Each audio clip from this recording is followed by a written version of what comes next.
안녕하세요. 저는 40대 후반의 강민주라고 해요. 저는 어려운 집안의 장녀로 제 밑으로 남동생이 하나 있어요. 어릴 적 저의 하루는 또래 친구들과는 사뭇 달랐다고 할 수 있을 것 같아요. 친구들이 학교 마치고 집에 가면 TV를 보거나 골목에서 뛰어놀 때 저는 곧장 집으로 달려가 동생 챙기고 저녁 준비를 해야 했어요. 부모님은 늘 생계를 위해 바쁘셨으니 집안 일과 동생 돌보기는 온전히 제 몫이었거든요. 어렸을 땐 엄마가 만들어 두신 것들을 꺼내 먹었지만 제가 가스불을 다룰 수 있을 때가 됐을 때 아마도 초등학교 3, 4학년이었던 것 같아요. 그 무렵부터는 제가 대충 차려서 먹기 시작했죠. 쌀을 씻어 밥을 하고 반찬 투정하는 동생을 위해 계란 프라이라도 하나 해줘야 했고 밥 먹이고 나면 숙제도 봐줘야 했고 틈틈이 세탁기도 돌리고 그랬던 것 같아요. 처음엔 동네 친구들이 같이 놀자고 집 밖에서 저를 부르기도 하고 그랬는데 그럴 때마다 창문 너머로 얼굴을 내밀어 웃으며 손만 흔들 뿐인 저였으니 자연스레 나중엔 저를 찾지 않게 됐던 거예요. 부엌에 서서 국을 끓이는 동안 친구들이 노는 소리를 들으며 창밖으로 비치는 노을을 바라볼 때면 마치 작은 새장 안에 갇힌 기분이 들었어요. 그 시절 제게 자유란 너무나 먼 이야기였어요. 하루 동안 제가 해야 할 주어진 일들이 있었고 그 일들을 해내다 보면 어느새 하루가 저물었고 늘 고단한 듯 지쳐서 잠이 들었던 것 같아요. 그 시절 제가 유일하게 저만의 시간으로 누렸던 호사는 제가 너무 좋아했던 빨간 머리 앤 만화를 TV로 보는 거였어요. 그 시간만큼은 동생 숙제도 빨래도 설거지도 다 잊고 잠시 내려놓고 완전히 앤에 몰입했던 것 같아요. 주어진 환경에 얽매이지 않고 자기만의 세상을 꿈꾸는 앤을 보면서 저도 앤처럼 상상의 즐거움에 빠져보곤 했어요. 힘든 현실에서도 끝없이 상상하고 자기만의 방식으로 삶을 살아가려 하는 앤에게서 저는 자유로움을 느꼈던 게 아닌가 싶어요. 저는 친구들처럼 자유롭게 뛰어놀지 못하는 저의 현실을 그저 견디며 살아간다고 생각했는데 앤은 자신의 꿈을 포기하지 않았잖아요. 그런 앤을 동경하기도 했고 또 앤을 통해 대리만족도 하면서 그렇게 어린 시절을 보냈답니다. 그러긴 했으나 기본적으로 저는 늘 무거운 짐을 짊어지고 있다는 기분을 떨칠 수 없었고 자유라는 감정은 노력을 해야 겨우 짐작이라도 할 수 있는 그런 것이었죠. 그렇게 고등학교를 졸업했고 그때까지도 저희 집 형편은 나아지지 않았기 때문에 대학을 포기하고 취업을 선택했어요. 저보다 더 힘든 환경에서도 장학금 받고 아르바이트 해가며 대학 공부를 하는 친구들도 물론 있었지만 저는 그럴 정도로 대학 공부를 하고 싶다는 의지가 없었던 것 같아요. 제게 대학은 낭만이나 자유가 있는 곳이 아니라 또 하나의 속박처럼 느껴졌어요. 등록금을 벌기 위해 아르바이트를 하고 장학금을 받기 위해 공부를 하고 그럴 자신도 없었고 그러고 싶지 않았던 거죠. 제가 들어간 회사는 규모가 작은 회사였지만 근무 환경은 나쁘지 않았어요. 야근이 많지도 않았고 업무량도 적당했고 동료들도 특별히 모난 사람 없이 무난하게 어울릴 수 있었던 사람들이었거든요. 나중에야 안 거지만 첫 직장이 그런 곳이었다는 게 운이 좋았던 거였어요. 저는 친구들 중에서도 취업을 일찍 한 편이었잖아요. 그래서 처음엔 몰랐는데 하나 둘 취업을 하는 친구들이 생기면서 다들 회사 생활 어렵다는 이야기들을 하기 시작하더라고요.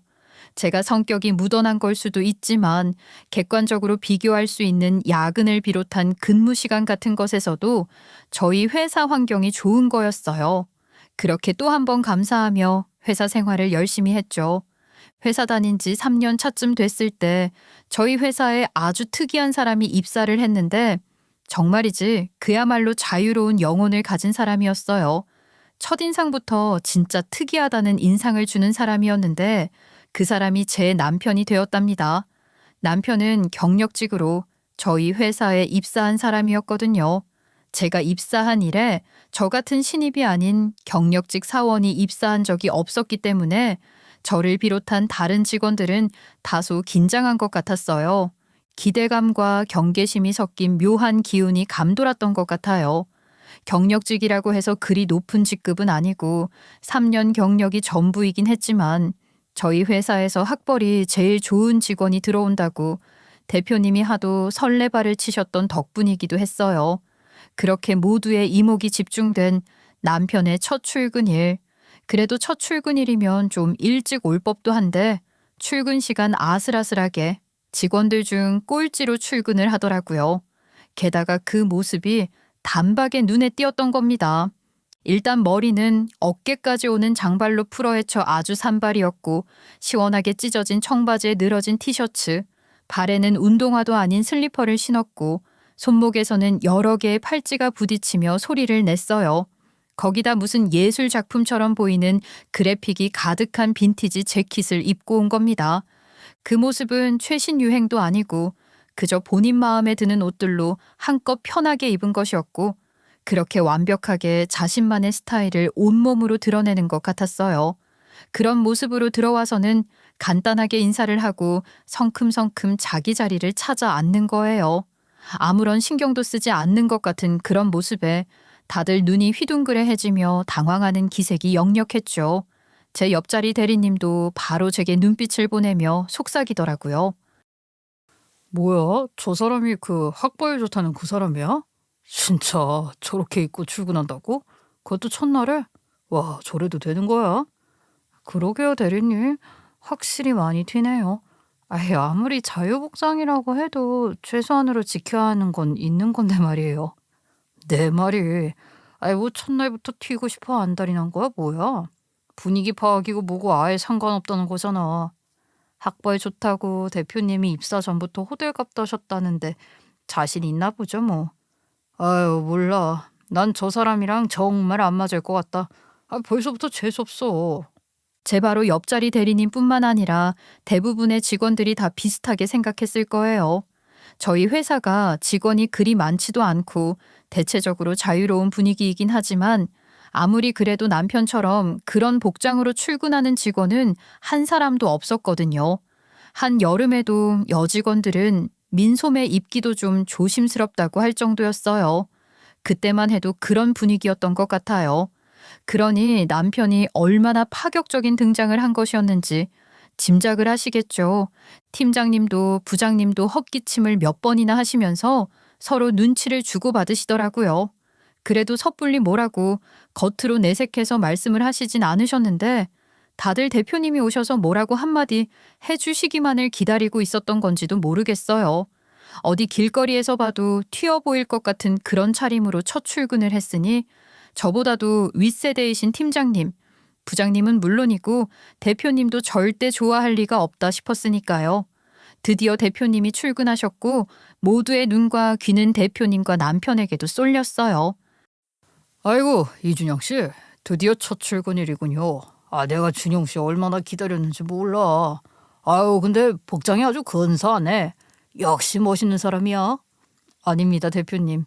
자유복장이라고 하셔서 편하게 입었는데 다들 너무 제대로 갖춰 입고 오셔서 사실 좀 놀랐습니다. 아니야. 준영 씨 스타일 아주 좋아요. 중요한 미팅이 있거나 그런 날만 좀 조심하면 되지 뭐. 지금 아주 좋아. 그런가요? 네, 좋게 봐주셔서 감사합니다. 그럼 전 계속 제가 편한 대로 입고 오겠습니다. 아이, 그럼. 다들 준영 씨 보고 좀 배워. 얼마나 자유롭고 좋아. 오늘 저녁은 전체 회식으로 하고 저 점심은 준영 씨 나랑 둘이 먹읍시다. 면접 때 못다한 얘기도 좀 하고 말이야. 예, 알겠습니다, 대표님. 다들 대표님이 한마디 해주기만을 기다리다가 김이 팍 새고 말았죠. 저희 회사 대표님은 남편의 학벌이 좋다는 이유만으로 이미 깜빡 넘어가서 대놓고 편애를 하더라고요. 사실 평상시에 좀 보수적인 성향을 드러내시는 분이신데 남편에게만 유난히 관대하셨고 부장님도 대표님이랑 독대하며 식사를 하신 적이 손에 꼽을 텐데 출근하자마자 남편에게 식사 제안을 하신 것도 그렇고 누가 봐도 대표님이 남편한테 거는 기대가 크다는 걸 알 수 있었어요. 그러니 팀장님, 부장님도 별 말씀을 못 하셨고 제 옆자리 대리님을 비롯한 다른 여직원들도 입을 삐죽거리긴 해도 뭐라고 하지는 못하는 분위기가 됐어요. 그러나 남편은 대표님의 기대와는 달리 저희 회사에서 큰일을 하겠다는 뜻 같은 건 없고 뼈를 묻을 각오로 입사한 것도 전혀 아니었어요. 남편은 세상의 무게에 얽매이지 않는 그야말로 자유로운 사람이었거든요. 대학 졸업하고 입사한 회사에서 3년 딱 채우고 퇴사해서 그 퇴직금으로 긴 여행을 다녀온 후 제가 다니던 회사에 입사한 사람으로 저희 회사에서도 월급 받아 여행 다닐 생각밖에 없는 것 같았어요. 긴 여행이 아니더라도 즉흥적으로 여행을 떠나기도 하고 걱정 없이 사는 사람 같은 그 모습이 제겐 동경의 대상처럼 보였습니다. 그런 남편이 갑자기 연차를 쓴다고 할 때 제가 몇 번 도움을 준 적이 있는데 그것을 계기로 친해졌고 남편이 제게 이성적인 호감을 고백하며 연인 사이가 됐죠. 남편과 함께라면 저도 남편처럼 자유로운 삶을 누릴 수 있을 것만 같다는 생각을 했고 제가 가지지 못한 것들을 가진 사람, 제가 꿈꿨던 삶을 대신 살아주는 사람 같다는 생각도 했던 것 같아요. 사내 비밀 연애라는 게 사실 엄청 조심스러운 거잖아요. 회사 안에서 눈치를 보며 만나는 일은 생각보다 어렵더라고요. 물론 회사 일상 속에서 사소하게 주고받는 감정들이 달콤하기도 했지만 그것보단 불편한 게 더 많았던 것 같아요. 그럼에도 불구하고 저는 남편의 자유롭고 독특한 사고방식에 크게 자극되었고 점차 남편의 세계에 빨려 들어갔던 거죠. 그렇게 비밀 연애를 하던 중 하루는 남편이 제게 그러는 거예요. 나 이직 생각하고 있어. 괜찮은 공고가 하나 떴길래 이력서 넣었는데 면접 보러 오라네. 이직? 갑자기 왜? 무슨 일 있어? 우리 싸운 적도 없는데 헤어지자는 거야? 아니, 아니야. 이게 그렇게 오해할 수도 있는 얘기구나. 그게 아니라 더 진지하게 만나고 싶다는 뜻이야. 어차피 결혼하면 둘 중 하나는 회사 옮겨야 하지 않겠어? 결혼? 어머, 세상에. 그러니까 그것까지 염두에 두고 그렇게까지 생각하고 있었던 거야? 그럼 물론이지. 나 장난으로 재미삼아 너 만나는 거 아니야. 우리 관계를 진지하게 생각한다는 걸 말해주고 싶었어. 뭐야 정말. 나는 갑자기 회사를 옮긴다길래 헤어지자는 줄 알고 가슴이 철렁했잖아. 놀라게 하려고 한 말은 아니었는데 미안해. 그니까 오해하지 마. 알았지? 남편은 제게 그렇게 상의를 한 후 바로 이직했어요. 제게 말은 그렇게 했지만 이직을 계기로 서서히 멀어지게 될지도 모른다는 불안함이 없지 않았는데 오히려 남편의 이직 후 저희 관계는 더욱 돈독하고 단단해진 것 같아요. 남편은 이직 후에는 자연스럽게 저와의 관계를 회사 사람들에게 공개하고 회사에 꽃을 보낸다거나 저를 데리러 온다거나 그렇게 편하게 왕래를 했거든요. 남편과 저는 더 이상 비밀스러운 사이가 아니었고 다른 사람들에게 인정받는 사이가 됐어요. 그게 제게는 또 다른 의미가 됐던 것 같아요. 주변에서 인정해주고 부러워하는 관계를 맺고 있다는 것이 저희 관계에 아주 긍정적인 역할을 했던 거죠. 그 덕분에 자연스럽게 결혼 이야기를 하게 됐고 저는 세상에서 가장 행복한 순간을 맞이했습니다. 남편이 제게 저와 함께하는 자유롭고 즐거운 삶을 고백했을 때 저는 진심으로 남편과 함께라면 무엇이든 할 수 있을 것 같은 확신이 들었어요. 그렇게 저희는 함께 걸어가기로 한 거예요. 그런데 막상 결혼을 하고 나니 연애할 때 그렇게 멋있어 보였던 남편의 자유로운 성격이 책임감 없는 한량 기질이라는 걸 깨닫게 되기까지는 그리 오래 걸리지 않았어요. 신혼 초의 하루는 남편이 연차를 쓰고 집에서 쉬고 저는 출근을 했던 날이 있었는데 하필 그날 제가 일이 많아 퇴근이 평소보다 조금 더 늦어진 거예요. 집으로 가면서 생각했죠. 기대를 했던 것 같아요. 당연히 남편이 저녁 준비를 해놨을 거라고 생각했고 오랜만에 둘이서 술이라도 한잔 할까 했거든요. 그런데 집에 도착해보니 주방은 텅 비어 있었고 소파에 누워있던 남편이 핸드폰을 보며 저한테 그러는 겁니다. 우리 저녁 뭐 먹어? 자기 기다리느라 배고파 죽겠어. 나 오늘 조금 늦을 거라고 했잖아. 난 자기가 뭐라도 해놨을 줄 알았지? 에이, 내가 하면 맛도 없고 그렇지 뭐. 음식을 꼭 맛으로 먹어? 연애할 때는 요리하는 것도 좋아하더니. 그건 어디 놀러 갔을 때나 그런 거고. 나 사실 요리 잘 못해. 자기도 피곤하고 그러니까 우리 뭐 시켜 먹을까? 조금 실망하긴 했지만 그래도 그때까지만 해도 남편의 그런 모습이 미워 보이지는 않았어요. 장난기가 많은 사람이라 저를 웃게 만들면서 제가 좋아하는 음식을 시켜 먹자고 하면 금세 마음이 또 풀어졌으니까요. 그런데 그로부터 얼마 후 남편의 카드 명세서에서 낯선 내역들을 많이 보게 됐어요. 자기야, 이게 다 뭐야? 이거 다 자기가 쓴 거야? 나 모임이 많았잖아. 한 잔 더 마시자고 해서 2차까지 가게 돼서 그건 그냥 다 내가 냈어. 뭐? 아니, 하나, 둘, 셋. 아니, 한 달 사이에 4번이나 술을 샀단 말이야? 결혼하고 처음 있는 모임이라 자연스럽게 그렇게 됐어. 인사는 해야 하는 거잖아. 아무리 그래도 집들이도 다 했는데 무슨 이렇게까지. 우리 둘이 벌어서 집세 내고 이것저것 하고 나면 한 달 생활비 솔직히 빠듯해. 에이, 돈이야 쓰라고 있는 거지. 이번 달에 카드값 다 못 내면 다음 달로 미뤄서 맞추면 돼. 걱정 마. 언제까지 빚만 갚으며 살 수는 없는 거 아니야? 미래를 위해서 돈을 모을 생각을 해야지. 아이도 바로 갖자고 하면서 돈을 이렇게 쓰면 어떡해? 아직은 우리 둘뿐이잖아. 그때 가서 생각해도 안 늦어. 그런 의미에서 우리 아이 만들 생각이나 좀 해볼까? 남편은 또 그렇게 장난스럽게 얼렁뚱땅 넘어가려고 하더라고요. 어이가 없어서 저도 모르게 웃음이 나왔고 하고 싶은 말들을 더 하지도 못했지 뭐예요. 그래도 처음엔 제가 조금 더 노력하고 그런 모습들을 남편도 계속 지켜보게 될 테니 그럼 남편도 변할 거라 생각했는데 그게 아니었던 겁니다. 하루는 컨디션이 안 좋아서 점심 먹고 조퇴를 했던 날이 있었어요. 지친 몸을 이끌고 집에 들어갔는데 남편이 잠옷바람으로 소파에 너부러져 있더라고요. 뭐야, 오늘 연차 냈었어? 나 이제 회사 안 가. 뭐? 회사를 안 간다니 그게 무슨 소리야? 아무리 생각해도 거기 나랑 너무 안 맞는 것 같아서 회사 옮기려고. 그래서 바로 그만뒀단 말이야? 나한테 상의도 한마디 없이? 상의는 해서 뭐해. 내 생각이 이렇게 확고한데 뭐.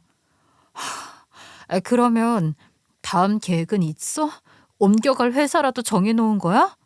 아직 정해진 건 없는데 일단은 좀 쉬엄쉬엄 쉬면서 생각해 보려고. 쉬면서? 자기야, 그럼 우리 생활비는 이제 어떡해? 그건 일단 퇴직금으로 처리하면 되지. 아니 2년도 안 되게 다닌 회사에서 퇴직금을 얼마나 받는다고 그래. 자기도 월급 받고 있고 뭐 어떻게든 버틸 수는 있잖아. 나도 나한테 맞는 일 빨리 찾아볼게. 저한테 상의도 없이 회사를 그만둬 버리는 남편을 보면서 자유로움이라는 단어가 책임감 없음과 얼마나 쉽게 맞닿아 있는지를 깨닫고 인정할 수밖에 없었어요. 남편은 변하기는커녕 더 제게 기대기만 했고 본인의 꿈을 쫓는다며 한 직장에 정착하지 못하는 생활을 계속했거든요. 처음에는 퇴직금은 받을 거라고 1년은 채우더니 점점 그 기간이 짧아지는 거예요. 한 직장에 정착하지 못하고 그만두고 이직하는 일이 반복되고 근속 기간도 점점 짧아지는 상황이었으니 이직도 점점 더 어려워지는 게 당연하잖아요. 제 월급이라는 것도 빤한 것이고 생각다 못해 저는 장사를 해보기로 결심했어요. 사실 아이 낳고 나서도 회사를 계속 다닐 수 있을지에 대한 보장도 없는 상황이기도 했어요. 제가 다니던 회사가 워낙 작은 회사였던 데다가 그때만 해도 직원 복지에 대한 개념이 지금이랑은 많이 달랐어요. 여자 선배들은 결혼하면서 그만두거나 아이 가지면서 그만두는 경우가 대부분이었으니 저도 그런 생각을 하지 않을 수 없었죠. 제가 어릴 때부터 동생 돌보며 부엌 일을 했던 덕분에 요리에는 제법 자신이 있었고 그 중에서도 떡볶이 하나만큼은 정말 어디 가도 빠지지 않는다고 자부하고 있었거든요. 그렇게 해서 시작한 게 떡볶이 장사였어요. 퇴직금으로 작은 가게 하나 얻어서 장사를 시작하게 됐고 그렇게 저는 실질적인 가장이 되었던 겁니다. 문 열고 처음에는 장사가 잘 될까 싶은 생각에 불안하기도 했지만 다행히 입소문이 잘 나서 단골도 늘어가고 자리를 잡을 수 있었어요. 그러니 저는 아침 일찍 나가 저녁 늦게까지 가게에서 일하는 게 일상이 됐죠. 남편은 새로운 직장을 구했냐고요? 제 떡볶이 가게가 자리를 잡아가니 남편은 아예 이직 생각을 접은 사람처럼 본격적으로 빈둥거리기 시작했어요. 취업 준비야 늘 한다고는 하는데 면접을 보러 가는 것 같지도 않고 여행 관련 상품 기획하는 일을 해보고 싶다며 여행사 몇 군데랑 이야기가 오간다고 하더니 그것도 잘 안 되는 것 같더라고요. 그렇다고 제 가게에 나와서 일을 돕는 것도 아니고 집에서 빈둥거리며 TV를 보거나 게임을 하거나 그러고 있는 거예요. 어느 순간부터 그 모습이 너무 한심해 보였어요. 남편이 경제적으로 능력이 전혀 없으니 시댁에서도 경제적인 문제가 생길 때면 저한테 손을 벌리기 시작했어요. 처음엔 제가 너무 고생한다며 걱정해 주시던 시모도 이내 본색을 드러내시더라고요. 하루는 제가 퇴근해서 집에 가니 남편이 제게 전화를 넘기는 거예요. 우리 엄마가 자기한테 할 말 있대. 어? 아, 그래. 네, 어머니. 아이고, 우리 며느리 이제 퇴근하는 거야? 하루 종일 장사하느라 힘들지? 괜찮아요, 어머니. 그래도 이제 좀 자리를 잡아가는 것 같으니 할만하죠, 뭐. 그래, 그래. 돈 버는 재미가 있으면 고생도 수월하게 느껴지고 그런 법이지. 우리 며느리가 또 워낙에 아무닥지잖아. 저기, 그런데 말이다, 애미야. 이번에 네 시누이가 급하게 돈이 좀 필요하게 됐어. 네? 형님이 무슨... 아니, 그게 말이야. 아휴, 내가 말을 다 하려면 이 눈물부터 나서 원. 내가 형편이 되면 도와주겠는데 너도 알다시피 지난번에 네 아버지 병원비 왕창 들어가잖니. 그래도 네 가게가 장사가 잘 된다고 하니까 어떻게 조금만 도와줄 수 없겠니? 순간 머릿속이 하얘지더라고요. 장사가 좀 된다 싶으니 바로 돈 얘기를 하시는 건가 싶고 하루 종일 밀가루 범벅이 되며 서서 일하고 손에 떡볶이 양념이 시뻘겋게 배어 아무리 씻어도 지워지지도 않는데 남편은 할 일 없는 한량처럼 누워만 있고 저 혼자 안간힘을 쓰고 있는 그 상황에서 시모가 할 수 있는 말인가 싶은 거예요. 그리고 시모가 말하는 시부 병원비도 물론 저희가 일부 부담을 했었거든요. 그때 저도 힘들었지만 시부 병원비라는데 어쩌겠어요. 그런데 이번엔 그런 것도 아니고 시누이한테 들어갈 돈을 저한테 해달라고 하시니 솔직히 그건 좀 아니다 싶었죠.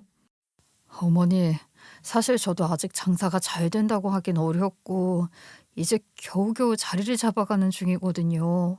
알지, 알지. 아이고, 우리 며느리. 너 아니었으면 우리 막둥이 저거 어떻게 살았을지 내가 아주 눈앞이 아찔해. 네가 고생을 해준 덕분에 집이 돌아가는 것도 내가 잘 알지. 항상 고맙고 미안하게 생각한단다. 애미야, 그러니까 이렇게 가족끼리 어려울 때도 좀 도와주고 그래야 하지 않겠니? 어머니, 저도 해드릴 수 있으면 좋겠는데 저도 뭔가 안정적인 상황이 아니라서요. 그래, 그 부담 갖지 말고 되는 대로만 얼마만이라도 좀 부탁을 하자꾸나. 네? 그러니까 제 말씀은요, 어머님.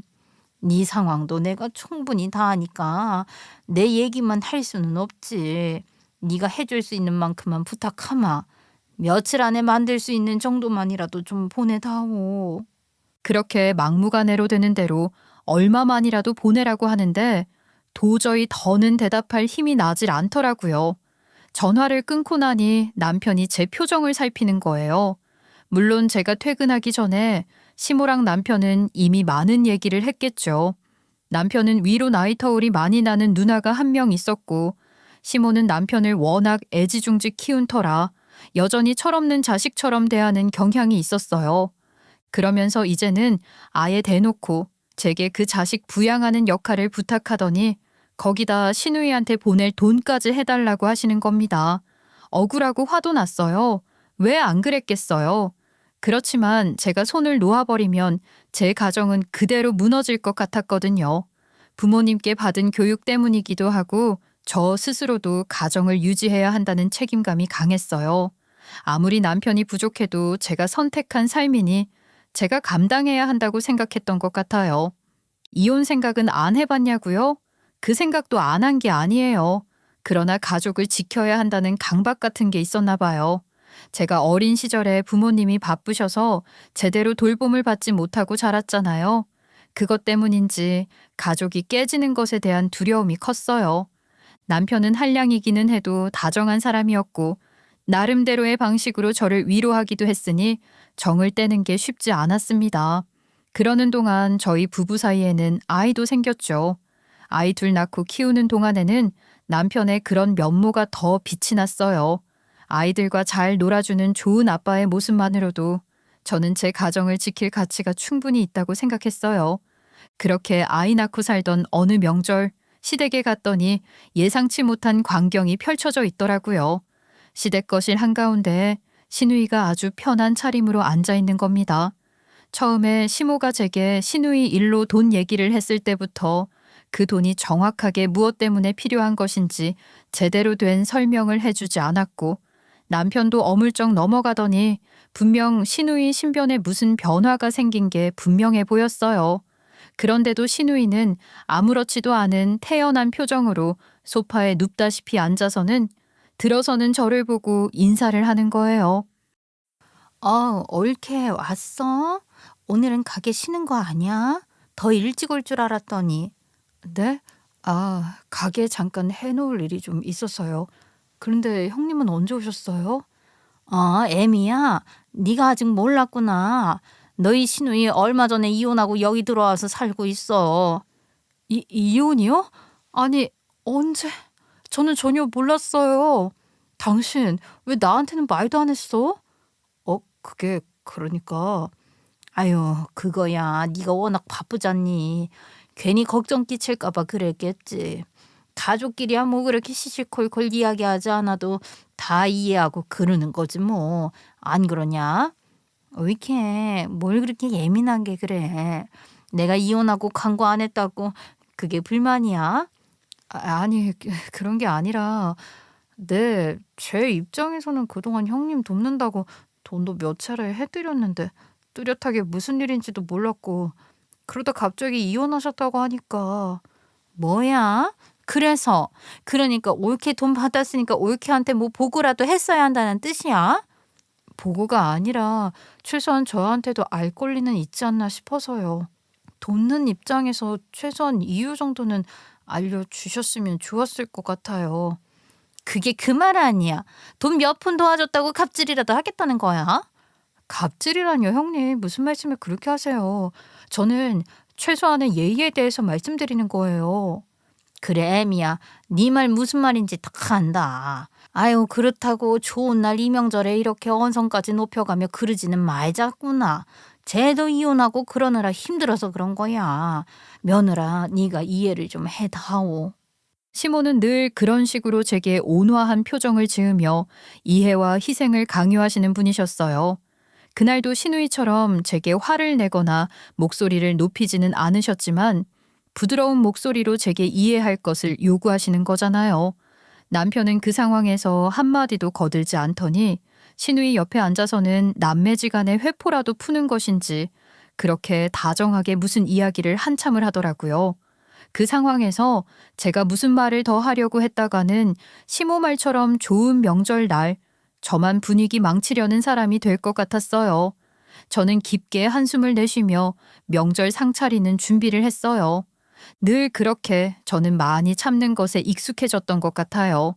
놀라운 게 하루하루가 힘들 때도 많았는데 애들 크는 걸 보고 있으면 시간이 어떻게 흐르는지 모르겠더라고요. 어느덧 제가 떡볶이 장사를 시작한 지도 15년이 됐지 뭐예요. 그렇게 억척스럽게 벌어 저희 가족 부양의 시댁 뒤치다꺼리까지 하면서도 저는 돈을 열심히 모았어요. 돈이 모이고 있다는 건 제게 아주 큰 동기부여가 됐던 것 같아요.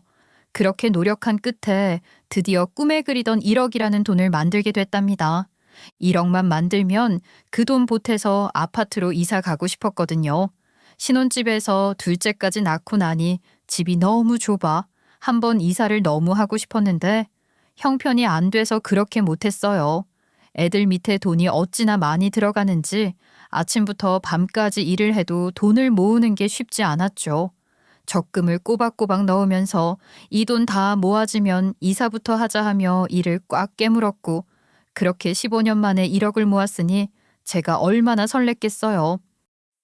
여보, 우리 이제 드디어 아파트로 이사 갈 수 있겠다. 내가 봐둔 집에 하나 있어서 한번 보러 가려고 하거든. 당신도 같이 갈 거지? 아, 그게 말이야. 그 적금 받은 거 있잖아. 그건 내가 좀 썼어. 그러니까 이사는 조금 더 미루자. 뭐? 그 돈을 쓰다니? 그게 무슨 소리야?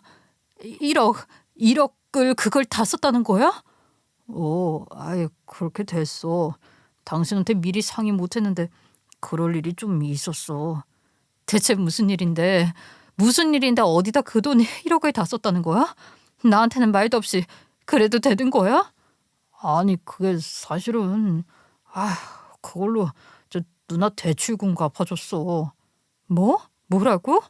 형님 대출금을 왜 내 돈으로 갚어? 당신 어떻게 그럴 수가 있어? 당신이 이렇게 화부터 낼 거라니까 일단 내가 갚고 나서 이야기를 하려고 한 거지. 그럴 만한 이유가 있어서 그런 거야. 진정하고 내 얘기부터 좀 들어봐. 그럴 만한 이유고 뭐고 그런 게 제 귀에 들어올 리가 있겠어요? 어이가 없고 기가 막혔죠. 적금 통장 만들 때 소득이 불안정하고 낮은 쪽 명의로 하는 게 유리하다고 해서 세액공제가 되는 상품으로 선택해 남편 이름으로 적금을 들고 있었거든요.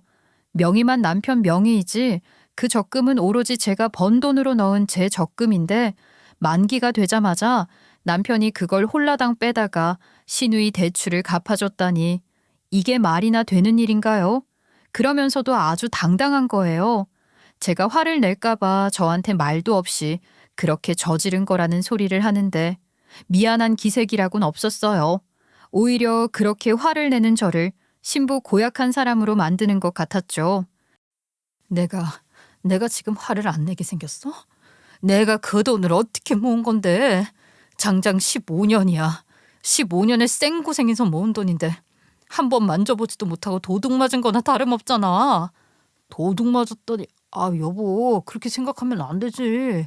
당신도 우리 누나가 나한테 어떤 누나인지 알잖아. 우리 집 갑자기 어려워졌을 때 우리 누나가 대학 포기하고 나 대학 보내준 거 아니야.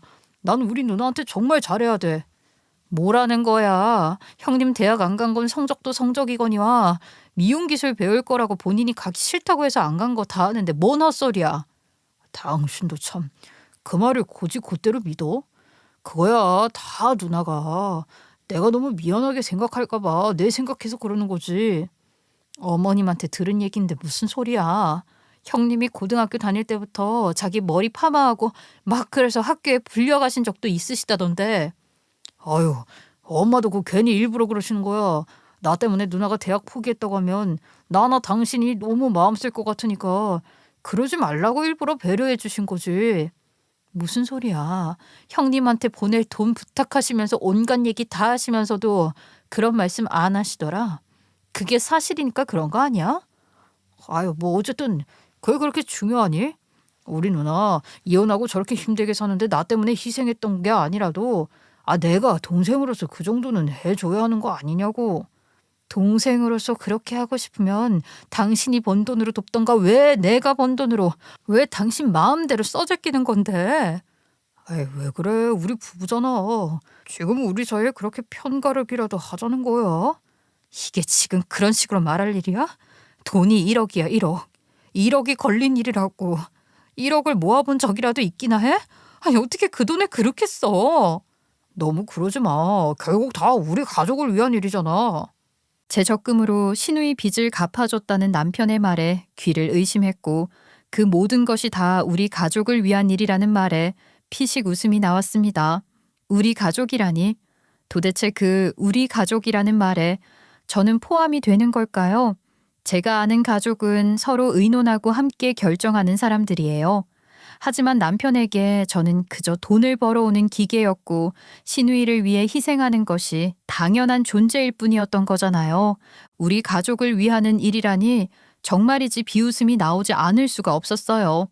제가 그동안 모든 돈은 제 노력, 제 희생이 들어간 제 돈인데 왜 저도 모르는 사이에 그게 남편 가족을 위한 돈이 되어야 하나요? 10분 양보해서 남편 말처럼 시누이가 남편을 위해 엄청난 희생을 한 것이 사실이라고 하더라도 저는 그게 정당화될 수 없다고 생각해요. 저는 결혼 후 내내 남편과 가족 그리고 시댁 식구들을 위해 희생했어요. 남편이 하고 싶은 일을 할 수 있도록 뒷바라지했고 힘들 때 버틸 수 있도록 곁에서 묵묵히 지지해줬습니다. 제가 힘들어도 조금만 참으면 남편도 자기에게 꼭 맞는 일을 찾고 저희 가족을 위해 무언가 해내는 날이 곧 올 거라고 믿었어요. 그런데 결과적으로 남편은 아무리 해도 변하지 않았고 오히려 점점 더 제게 무거운 짐을 떠넘기는 모양새였죠. 가장 심각한 문제는 앞으로도 남편이 나아지거나 변할 기미가 없다는 거예요. 처음에는 남편도 힘들 거라는 생각으로 도왔지만 시간이 지날수록 모든 것을 제게 의존하며 당연하게 여기더니 이제는 제가 아끼고 아껴 모은 피 같은 돈까지 아무렇지도 않게 자기 가족에게 내어주고 있는 남편을 제가 어떻게 믿고 살 수가 있겠습니까? 남편은 아마 단 한 번도 저의 희생 같은 것에 대해서 생각해 본 적이 없는 사람 같았어요. 결국 저는 15년을 참으며 미뤄왔던 결심을 했어요. 더 이상 남편에게 아무것도 기대할 수 없다는 것을 인정하고 더 이상 이 관계를 붙잡고 있을 필요가 없다는 결단을 내렸죠. 그리고 바로 다음 날 살던 집을 급매로 내놔버렸습니다.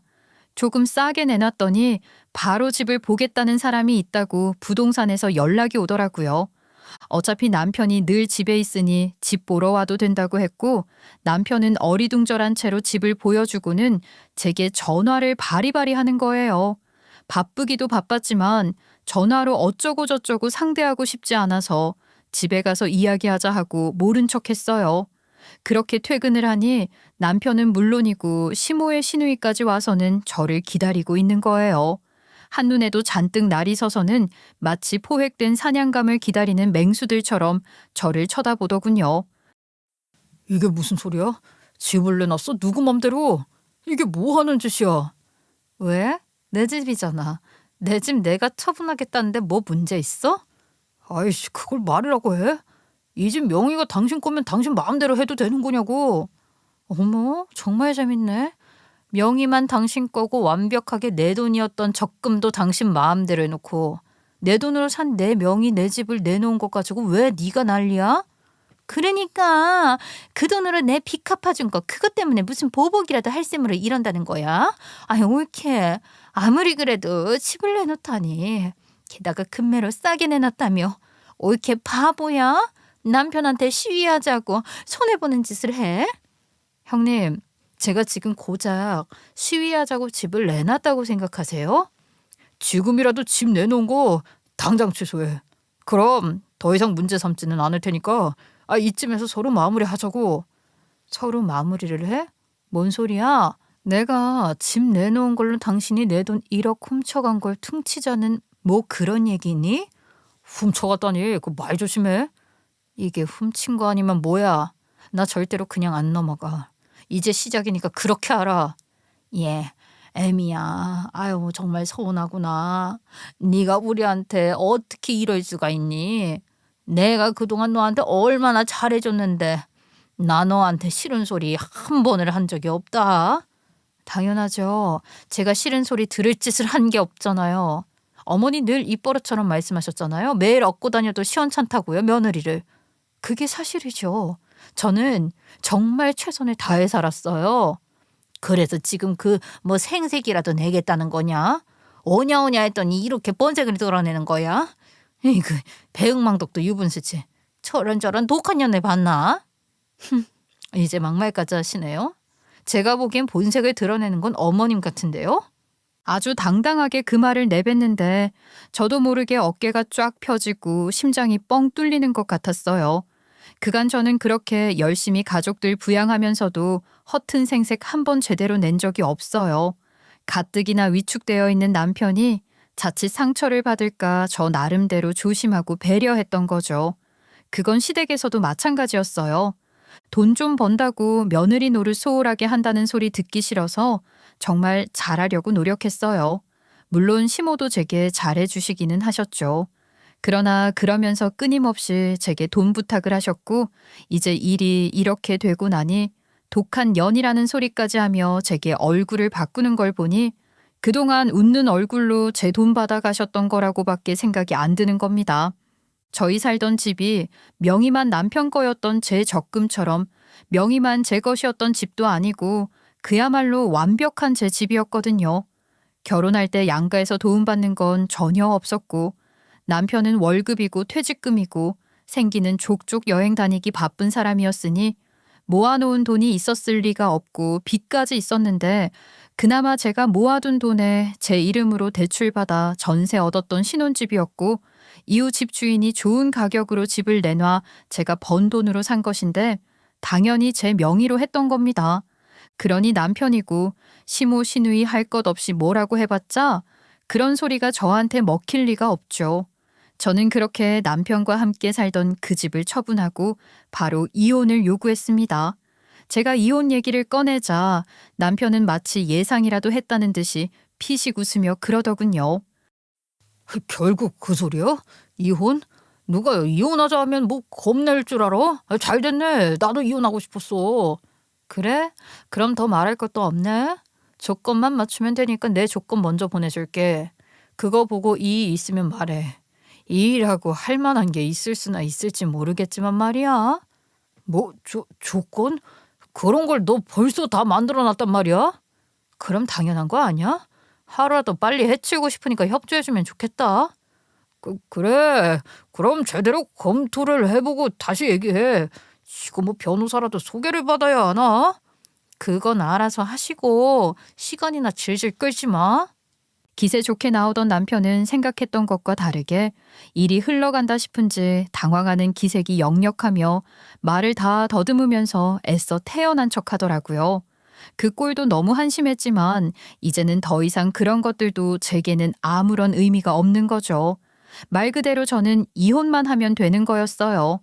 남편이 어떤 심경의 변화를 겪는지 따위는 궁금하지도 않았습니다. 그렇게 며칠이 흐른 뒤 남편의 태도가 완전히 바뀌는 거예요. 퇴근하고 오니 남편이 버선발로 현관 앞까지 뛰어오더니 제 가방을 받아 들려고 하길래 어이가 없었죠. 왜 이래? 누가 좋아한다고? 내 가방 일이네. 당신 하루 종일 힘들었잖아. 아이, 내가 이런 거라도 해줘야지. 당신 저녁도 내가 다 차려놨어. 됐고, 대체 서류 검토는 언제 마무리되는 거야? 빨리빨리 끝내자고 했잖아. 조정하고 싶은 게 있으면 말을 해. 내가 반박해 줄 테니까.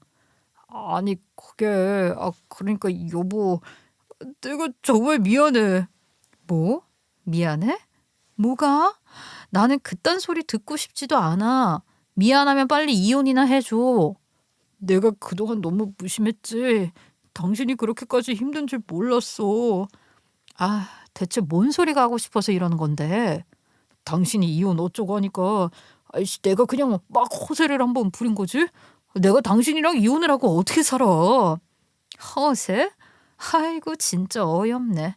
그래서 이제 와서 진심으로 빈다 어쩐다 하면 내가 이혼 소리 번복이라도 할 것 같아? 여보, 한 번만 다시 생각해주라.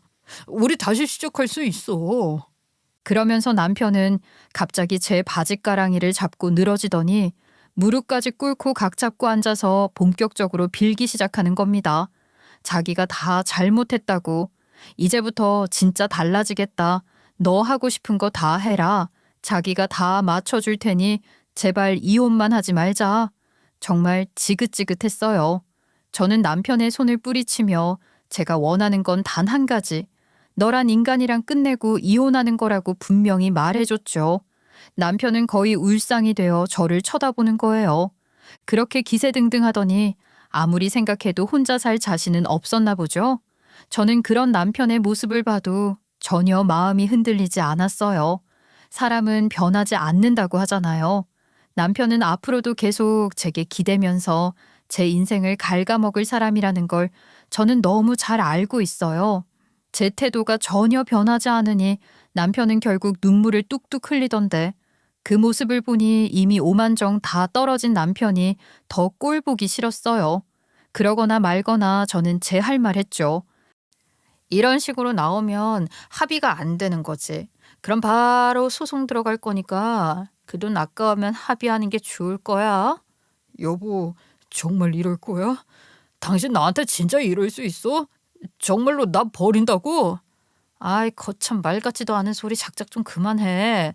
나를 이렇게 만든 건 당신이야. 아이, 그러니까 내가 앞으로 잘한다고 하잖아. 다시는 이런 일 없어. 다시는. 그럴 필요 없어. 내 마음 안 바뀌니까. 당신 부모님 댁에 들어가서 당신 부모님이랑 누나랑 그렇게 알콩달콩 잘 살아. 나는 그 뒷바라지 이제 그만둘 거니까. 여보, 엄마랑 누나도 당신한테 정말 고맙게 생각해.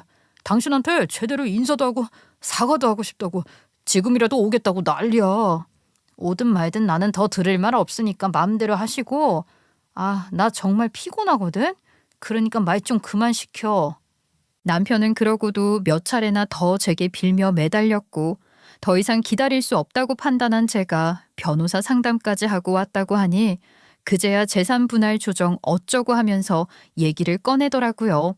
재산 분할이라고 할 것도 없는 게 애초에 남편 소유의 재산이라는 게 아예 없는 마이너스 상태로 결혼을 한 것이고, 결혼 후에도 남편이 생활비에 기여한 수준이 미미한 데다 그렇다고 아예 들어앉아 전업주부로 살림을 했냐 하면 그것도 아니었어요.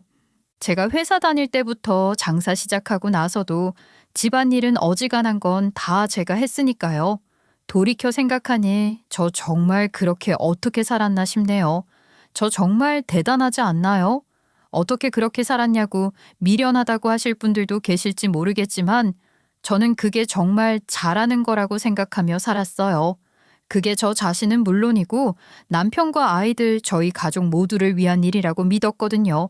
결과적으로 그게 아니라는 걸 깨달았지만 그땐 그런 마음이었으니 그렇게 살 수 있었던 것 같아요. 하여간 그런 상황에서 재산 분할을 받겠다고 나서는 게 하도 어이가 없어서, 그럼 지금까지 가장 역할 못한 거랑 제 적금지 맘대로 쓴 걸 이유로 귀책 사유 확실하게 만들어서 위자료까지 받아내야겠냐고 했더니 그제야 꼬리를 내리더라고요. 재산 분할 신청해봤자 법정에서 내려주는 결론도 별반 다르지 않을 거라는 걸 남편도 지 나름대로 알아봤으니 잘 알겠죠. 그러니 고민을 한다고 하더니 승산이 없다는 걸 받아들였어요. 결국 저는 위자료 없이 양육권과 양육비를 받는 조건으로 이혼했습니다. 그럼 제 돈 1억은 어떻게 됐냐고요? 물론 그것도 도로 뱉어내는 조건으로 합의했어요. 순순히 그러겠다고 한 건 아니었죠. 정말 다행인 게 친족 상도례가 무용지물 됐더라고요. 개정안이 국회 계류 중이라고 하던데 어쨌거나 그 효력은 정지된 상태라고 알고 있어요. 그러니 아무리 남편이라고 하더라도 제 돈을 저 모르게 운용한 것에 절도의 죄를 물을 수가 있는 거예요. 애당초 친족 상도례라는 법 자체가 너무나도 구시대적 발상에서 기인한 거죠. 하여간 변호사 상담받은 내용 다 까발리며 절도죄로 콩밥 먹고 싶냐고 했더니 납작 엎드려서는 바로 그 돈 갚겠다고 하는 겁니다. 어떤 식으로든 대출 받아서 만들어 왔겠죠. 시누이가 다시 대출을 받았는지 시부모가 도와주셨는지 알 바 아니고 전 어쨌든 제 돈 1억 돌려받았으니 된 거라고 생각했어요. 위자료 그까짓 거 안 받아도 그만이잖아요. 제가 15년간 고생해서 번 제 돈 1억 되찾으면 됐어요. 저는 지금부터라도 얼마든지 열심히 일해서 더 잘 살 자신이 있거든요. 그 15년 동안에도 시댁에 할도리 한다고 들어간 돈만 없었으면 지금쯤 훨씬 더 많이 모았을 거예요. 그뿐인가요? 남편 밑에도 적잖은 돈이 들어갔으니 이제야 그런 굴레들 다 벗어던지고 제 계획대로 돈 모아 예측 가능한 미래를 꿈꿀 수 있게 됐답니다. 애들 어릴 때는 그런 남편이라도 좋은 아빠 역할을 해준다며 필요한 사람이라 생각했지만 애들도 이제 다 커서 알 거 다 아는데 그런 책임감 없는 아빠는 없어도 되는 거죠. 애들을 위해서도 그런 아빠는 없는 게 낫다고 생각해요. 애들도 이제 금방 성인이 될 텐데 그런 아이들한테 숨길 것도 없고 이미 애들도 어느 정도는 짐작을 하고 있는 상황이라 제가 설명을 하기도 전에 애들이 먼저 저한테 자기들 신경 쓰지 말고 이혼하라고 그렇게 말하더라고요. 그렇게 말하는 애들을 보니 마음이 아프긴 했지만 앞으로 더 잘 살 거라는 확신이 있었기에 저는 더 씩씩한 엄마이자 한 사람의 인간으로 새롭게 출발하려고 해요. 원래도 제가 엄마이자 아빠 역할까지 다 했었는데요. 앞으로도 저는 아이들에게 좋은 본보기가 되며 제 인생을 열심히 살아가고 싶어요. 애들이 사리 분별을 충분히 할 수 있는 나이라 면접 교섭권까지 제한하지는 않아서 애들이 원하면 언제든지 제 아빠를 만날 수 있게 해놨는데 애들도 딱히 아빠를 자주 만나고 싶어 하는 것 같진 않아요. 전 남편이 거의 사정하다시피 해서 몇 번쯤 만나기는 했어요. 애들한테 듣자 하니 시누이 대출금은 미용실 차리는 데 쓴 거라고 하더라고요. 전 남편도 시누이 미용실에 나가서 청소도 하고 허드렛 일을 돕는다고 하던데 장사가 영 신통찮은 모양이에요. 당연하죠. 결혼 전에 미용 기술 배워서 남의 밑에서 조금 일하다가 결혼하고 나서는 일을 전혀 안 했고 이혼하고 나서도 당장 미용실 차릴 형편은 안 되니까 사람 구하는 미용실 보조로 들어가서 일을 좀 했는데 그러면서 무슨 실력이 늘었겠어요. 저도 그런 사람한테는 머리 맡기고 싶지 않을 것 같네요. 게다가 머리 잘못 나왔다고 환불해달라는 손님이랑 싸우기까지 해서 평판도 아주 나빠졌다나요? 그래서 미용실을 옮겨야 할지도 모른대요.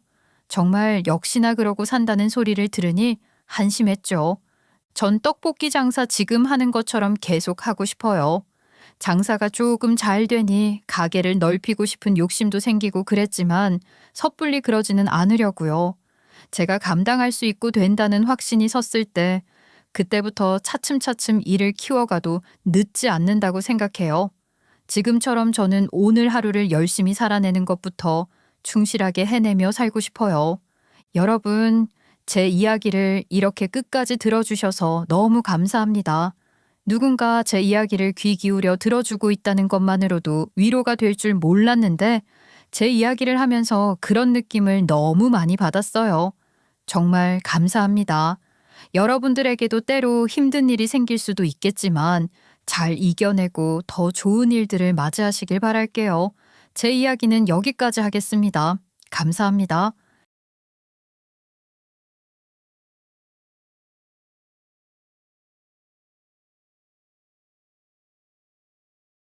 안녕하세요. 제 얼굴을 모르는 분들에게 신세한탄 좀 하고 싶어 이야기를 쓰게 되었습니다. 누구에게나 가족은 소중하고 없어선 안 될 존재로 여겨진다는 건 당연합니다. 저 역시 저희 부모님이 소중하고요. 그리고 결혼을 하게 된 후 새로운 배우자의 가족들이 생기게 되면 그 가족 구성원 역시 한 가족으로 생각하면서 돕고 지내야 한다는 건 당연하고요. 내 부모님은 천륜으로 끊어내려고 해도 끊어낼 수가 없지만 배우자의 가족들은 결혼이라는 제도를 통해 결합된 사이이기 때문에 내 가족처럼 가깝게 느껴지기는 어려운 건 사실이죠. 그렇기에 가족과 가족 사이의 중간 역할을 해주는 상대 배우자의 역할이 중요하고요. 그런데 이런 역할을 제대로 하지 못한 채 오직 자기 가족만을 생각하며 아내나 남편이 아닌 본인 가족들만 챙기는 사람이라면 어떨까요? 사람은 모두 다 이기적이기 때문에 팔은 안으로 굽는다고 하지만 바보처럼 당하고만 살 순 없겠죠. 저 또한 그랬으니까요. 저는 올해로 49살이 된 중년 여성입니다. 남편과 결혼을 하고 전쟁처럼 살아오다 보니 세월이 흐른 것도 몰랐는데 어느덧 결혼 22년 차에 주부가 되어 있더라고요. 그 시절 여성으로서 대학에 진학하는 건 드문 일이었지만 당시 저희 부모님의 소중한 외동딸이었던 저는 원 없이 공부했고 그래서 나름대로 대학 진학도 해 49살이 된 지금도 제 일을 가지고 살고 있는 워킹맘이기도 합니다. 남편과는 대학 시절 만나게 되었어요. 이제 막 대학생이 된 21살과 소개팅으로 우연하게 만난 남편과는 연애를 시작했고 군대 취업을 모두 거쳐 6년의 연애 끝에 제가 27살이 되던 그 해 결혼을 하게 되었습니다. 남편에게는 큰 시누이부터 남편까지 2살 차이가 나는 누나 둘이 있었어요. 외동으로 자란 제 입장에서는 누나 둘과 사이가 매우 좋은 시부모님의 모습이 다복하고 좋아 보였던 것도 사실입니다. 흔히 어른들이 하는 말 중에 시누이가 많은 집은 별로다라는 말이 있기는 했지만 저에게는 그리 큰 걸림돌이라고 생각하지 않았어요. 게다가 형제 자매가 없던 제 눈에는 유독 누나들과 친하게 지내고 친구같이 지내는 모습이 시기 질투의 대상이라기보다는 사이 좋은 남매의 모습으로 보였고 저 또한 얼른 그 구성원 중 한 명이 되어서 행복한 생활을 하고 싶다는 생각이 들 뿐이었어요. 당시 누나들 역시 나이 차이가 크게 나지 않았던 터라 남편과 가까이 지냈는데 그 당시에는 모든 것들이 다 좋게 보이기만 했을 때라 그런지 굳이 문제를 삼지 않았던 부분이 지금에 와서는 조금 이상하다고 느낄 수 있을 만한 일화가 몇 가지 있기도 했어요. 남편과 저는 동기이기도 하고 같은 학교를 다니고 있었기 때문에 일주일에 일주일을 만나면서 함께 붙어 다니는 것이 일상이었어요. 어느 날 남편과 의미 있는 데이트를 하고 싶어서 남편에게 국토대장정을 가는 것을 제안했던 적이 있어요. 자기야, 우리 이번 여름방학에는 국토대장정 한번 해볼래? 자기 앞으로 군대 가고 나도 취업 준비하고 그러면 이런 의미 있는 추억 남기기 어려울 것 같은데. 어때? 아, 국토대장정? 아, 벌써 신청한 건 아니지? 상황 좀 보고 이야기해 줄게. 굳이 힘들게 자처해서 할 필요가 있나? 아유, 우리가 젊을 때 아니면 이런 거 언제 해보겠어. 그리고 평소에 자기도 해보고 싶다고 이야기했었잖아. 왜? 별로 안 내켜? 그럼 됐어. 혼자라도 갈 거야. 아이, 그게 아니라 혹시 삐졌어? 그런 거 아니고 집에 확인해 봐야 해. 뭐? 집에? 우리가 어린애도 아니고 집 허락을 꼭 받아야 하는 거야? 이해가 안 되네. 됐어. 그게 아니라 사실 나 자기 만나기 전부터 누나들이랑 해외여행이 계획되어 있었어서 방학 때 다녀오는 건데 내가 여친 생겼다고 먼저 빼면 누나들 엄청 삐칠 것 같은데. 자기야, 나 만나기 전에 약속한 거면 당연히 내가 양보하지. 아니, 뭘 그렇게 어렵게 말해. 괜찮아, 괜찮아. 나 혼자 다녀올게. 재밌게 다녀와. 그래, 이해해줘서 고마워. 아, 진짜 자기는 천사야. 사귀고 첫 학기가 끝난 여름 방학에는 미리 잡혀있던 누나들과의 약속으로 인해 나와 시간을 보내는 것이 어렵다고 하는 사실에 대해 그리 크게 생각하지는 않았어요. 다음 방학이나 시간이 날 때에는 나와 시간을 보내면 되니 충분히 양보할 수 있었기도 하고요. 그런데 남편의 방학은 사귀는 내내, 아니 대학을 다니는 4년 내내 제 것이 아니었어요. 분명히 제가 먼저 이야기를 하면서 꼭 시간을 보내거나 데이트를 하자고 이야기를 미리 해도 항상 알았다고 하던 남편은 직전에 누나들과의 여행이나 데이트로 저와 함께 하지 않았어요. 점심은 같이 먹었으니까 저녁은 집에 가서 먹어도 되지? 무슨 소리야? 오늘 우리 기념일이잖아. 점심도 먹고 저녁도 같이 먹고, 아이, 오래 데이트 좀 하다 가면 안 돼? 아, 나 오늘 자기랑 점심만 먹을 줄 알고, 저녁에는 작은 누나랑 유명한 음식집 가기로 약속했는데. 아이, 그럼 자기도 같이 갈래? 아니, 오늘 우리 만난 지 2년 되는 날이잖아. 이런 날은 온전히 우리 둘이 시간 보내야 하는 거 아니야? 또 누나들이 껴야 하는 거야? 아니, 다른 여자도 아니고 누나들인데 뭐 어때? 같이 만나서 얘기도 하고 놀면 좋지. 아이, 왜 싫어? 누나는 자기 없으면 친구가 없대? 왜 꼭 자기랑 시간을 보내야 하는 거야? 매번 매 데이트마다 같이 놀거나 먼저 가거나. 이게 뭐야, 진짜 힘 빠지게. 가족이잖아. 딱히 같이 갈 사람 없으면 같이 다니는 거지. 그리고 내가 다른 사람 만나는 것도 아니고 누나들이랑 노는 건데 그런 걸로 질투하는 거 아니지? 아니, 가족인데 내가 질투할 건 아니지. 그래도 좀 그러네.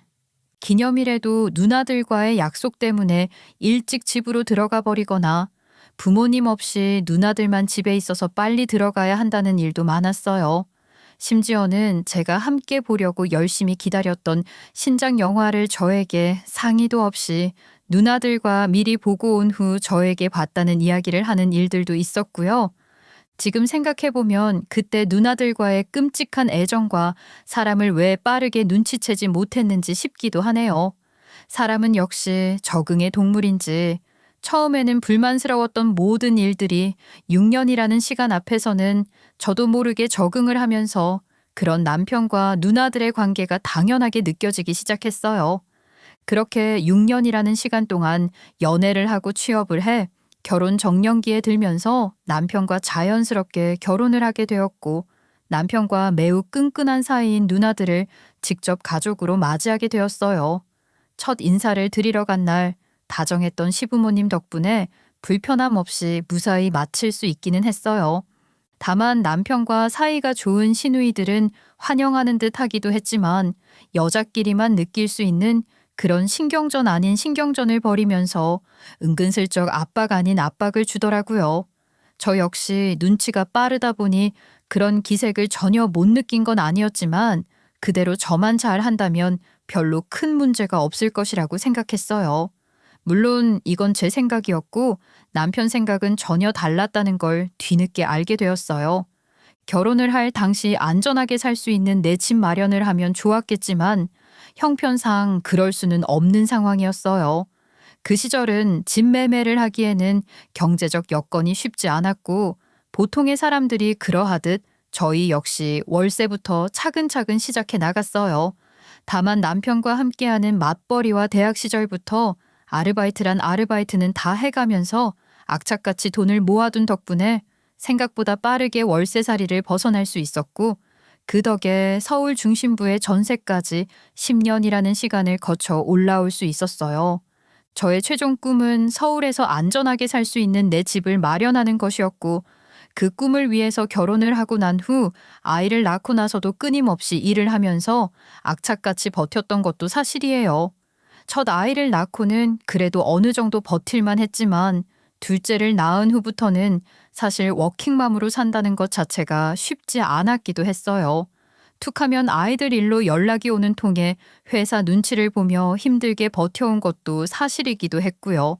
그럼에도 불구하고 포기하지 않고 꿋꿋하게 회사 생활을 해오면서 일을 했던 건 오직 내 집 마련에 대한 목표를 이루고 제 인생의 황혼기는 좀 더 편안하게 보내고 싶다는 생각뿐이었어요.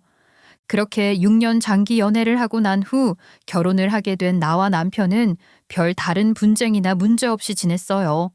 하지만 조용했던 결혼 생활이 완벽하게 뒤집히게 된 결정적이고 충격적인 사건이 생기게 되면서 상황은 완벽하게 달라지게 되었어요.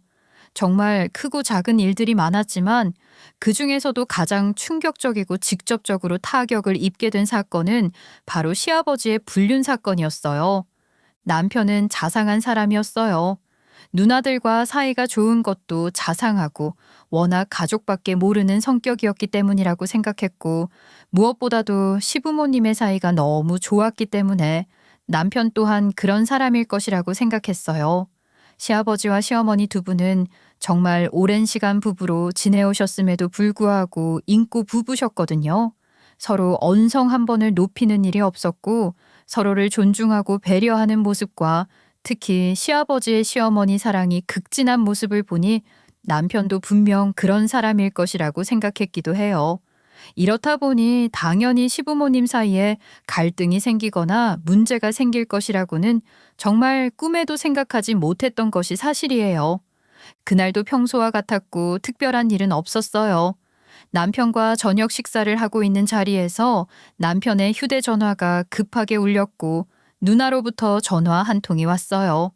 전화를 받아든 남편은 갑자기 안색이 변하면서 벌떡 일어났고 먹던 숟가락을 놓은 후 저에게 빨리 겉옷을 챙겨 나오라고 했어요.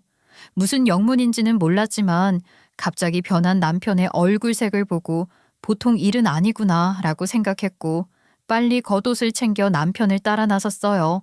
차를 타고 가는 길에 남편에게 자초지종을 듣고 난 후 적잖이 충격을 받았죠. 여보, 무슨 일인데 그래? 누나들 무슨 일 생겼대? 일단 따라 나오긴 했는데 무슨 일인지 알려줘야지. 지금 어머니 쓰러지셨대. 한국대학교 병원 응급실로 가고 있다고 빨리 오래. 뭐? 어머니가 갑자기 왜? 아니, 어제까지만 해도 별 문제 없으셨잖아. 나도 자세한 건 못 듣고 지금 엄마 다 죽게 생겼으니까 당장 오라고 소리쳐서 가는 거야. 가서 들어봐야지. 급하게 차를 몰고 병원으로 향했고 저희가 도착을 했을 때에는 이미 시어머니는 응급실을 지나 치료를 위해 중환자실로 들어가신 상황이었어요. 정신이 하나도 없는 상황 속에서 급박하니 무슨 일인지는 묻지도 못한 채 전전긍긍하던 시간이 지났고 다행히 몇 시간 만에 시어머니는 의식을 찾으셨고 안정되면 일반 병실로 옮기신다는 이야기를 들었어요. 놀란 가슴을 쓸어내린 후 정돈을 하고 도대체 무슨 일이 있었던 것인지 확인을 위해 시누이들과 이야기를 했고 그 이유가 너무 충격적이었어요. 형님, 이게 다 무슨 일이에요? 어머니 무슨 일 있었어요? 제가 모르는 지병이 있으셨나? 아, 오이케, 정말 말도 마.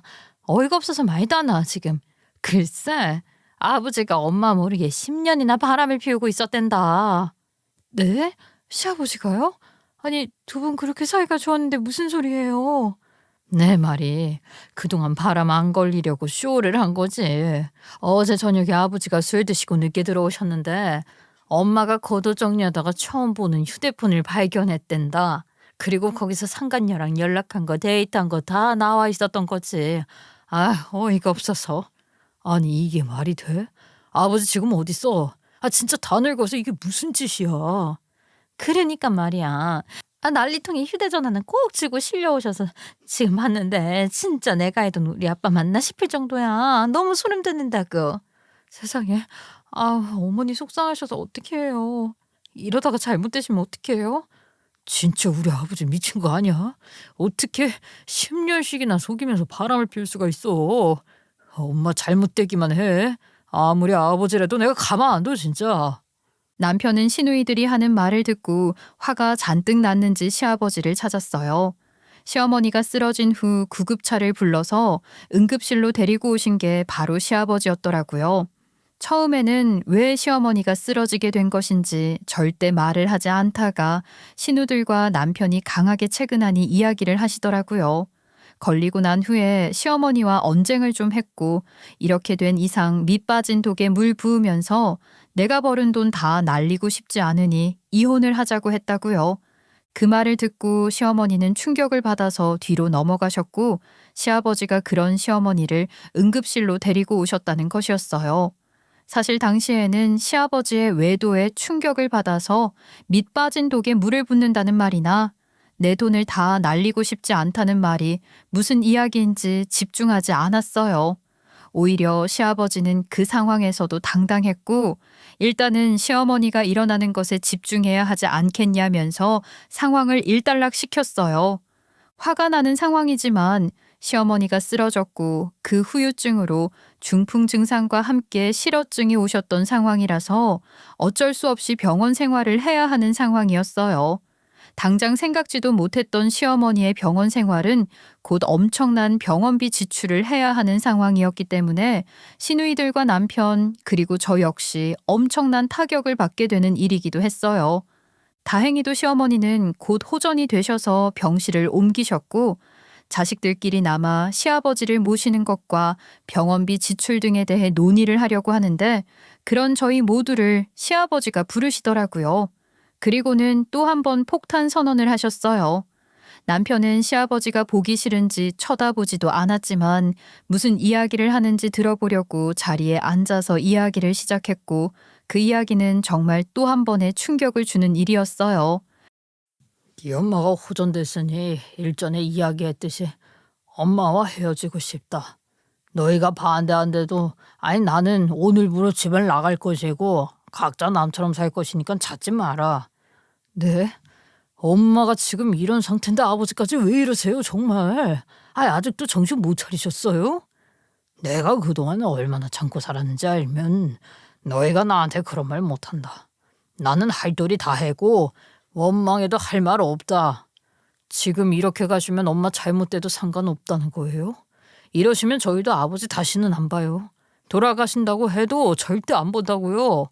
그래, 너 말 잘했다. 내가 죽었다고 해도 찾지 말고 장례식도 오지 마. 이제는 모르는 사람처럼 살자고. 도대체 그 여자가 누군데요? 누군데 이렇게 미쳐서 아픈 엄마까지 놓고 가버리시겠다고 하는 건데요? 니들 키우고 힘들 때 옆에서 지켜주고 돌봐준 사람이야. 너네한테 그런 소리 들어야 할 이유 없는 사람이라고. 그러니까 신경 끄고 연락하지 말아라. 아버지 미쳐도 단단히 미치셨네. 정신이 아주 나가셨어요. 그래요. 후회하시지 마세요. 앞으로 아버지 없다고 생각하고 살 거예요. 그러니까 진짜 다시는 볼 생각도 마세요. 기가 막혀서 말도 나오지 않은 상황에서 남편과 신우들은 그 이야기를 듣자마자 시아버지에게 소리를 지르며 대들었고 저는 그 상황을 말렸어요. 하지만 이미 결정을 한 시아버지의 마음은 변하지 않았고 그대로 짐을 싸서 가출을 해버리셨더라고요. 시아버지 당신이 세상을 떠났다는 말이 들려도 찾아오지 말라고 이야기를 하시면서요. 이렇게 하루아침에 집안이 풍비박산이 날 수 있나? 싶을 정도로 상황은 나빠졌지만 당장 노인 상황을 어떻게 해서든 수습해야 했기 때문에 감정에 치우쳐 있는 건 사치였어요. 남편도 일을 하고 결혼을 한 큰 신우도 집 눈치를 보느라 어떤 말도 하지 못하자 별다른 직장이 없이 시부모님과 함께 살던 작은 신우가 나서서 시어머니를 간호하겠다고 했고 주말에는 큰 신우와 남편 그리고 제가 번갈아 가며 시어머니 병수발을 들기로 했어요. 그래도 남은 가족들이 끈끈하니 잘 헤쳐나갈 수 있겠다 싶은 마음이 들기도 하더라고요. 오히려 신우들이 책임을 미루지 않고 나서서 해결한다고 하니 한결 다행이라고 생각을 하기도 했고요. 미안한 마음에 열심히 돈을 모으고 악착같이 생활을 하던 저 역시 시누이들에게 도움이 되고자 시어머니 병원비를 함께 충당하면서 보태겠다고 이야기를 하며 훈훈하게 상황을 마무리했어요. 물론 나중에 알게 된 사실이지만 사실 시누이들이 선뜻 나서서 시어머니 병간호를 하겠다고 한 이유에는 다 꿍꿍이가 있었고 이를 알게 되면서 남편을 포함한 시댁에 대한 갈등이 최고조에 이르게 되었죠. 사건 사고는 늘 갑작스럽게 생기지만 그래도 시어머니 병수발과 경제적 지원에 대한 부분에 있어서는 가족 구성원들끼리 협의가 된 상황이기 때문에 원만하게 흘러갔어요. 다만 서울에 내 집 마련을 하고 싶은 욕심에 쓰고 싶은 것 쓰지 못하고 먹고 싶은 것과 애들에게 해주고 싶은 것들을 참으면서 악착같이 돈을 모아왔던 상황이기 때문에 시어머니로 인해 갑자기 생긴 지출은 저에게도 큰 사고였어요. 시아버지가 집을 나가시기 전에는 그래도 받으시는 연금 등으로 시어머니와 생활을 해오셨기 때문에 크게 조력을 해드릴 필요가 없었지만 이제는 이야기가 완전히 달라졌으니까요. 당장 시어머니 병원비부터 생활을 위해 필요한 비용 모두 다 남편과 저 그리고 신우들이 나누어서 충당을 해줘야 하는 상황임은 확실했어요. 그동안 조금은 올랐지만 거의 비슷한 수준을 유지해 오던 남편의 월급과 생활비에 더해 저 역시 회사 생활을 하며 번 돈, 그리고 아르바이트를 해가면서 모든 돈으로 돈을 메꾸면서 내 집 마련을 위해 정말 애써왔거든요. 덕분에 온몸에 성한 곳이 없었고 늘 바쁘게 움직이니 살도 찌지 않았고요. 그런 제 모습을 저희 친정 부모님은 늘 안쓰러워하셨어요. 이 상황에서 시어머니 부양 문제가 생겨 당황스러웠지만 며느리 된 도리로 모른 척을 할 수는 없었어요. 이에 남편과 진지한 이야기를 나누었죠. 생각해 봤는데 이제 어머니 부양을 해야 하는 상황이잖아. 내가 지금 하는 일 조금 더 해서 생활비 좀 보태드릴게. 당신 지금도 일 많이 하고 있는데 그래주면 내가 너무 고맙지. 이런 집이라서 내가 너무 미안하네. 당신이 그러고 싶어서 그런 것도 아닌데 그리고 며느리로 22년 지냈으면 나도 가족이지. 어떻게 시어머니 나몰라라 내버려두니. 신우들도 보탠다고 했으니까 우리도 일조하자. 그렇게 말해줘서 고마워. 나 진짜 결혼 잘했다. 이렇게 야무진 와이프는 없을 거다. 그럼 내가 며느린데 이런 상황 모른 척 할 줄 알았어?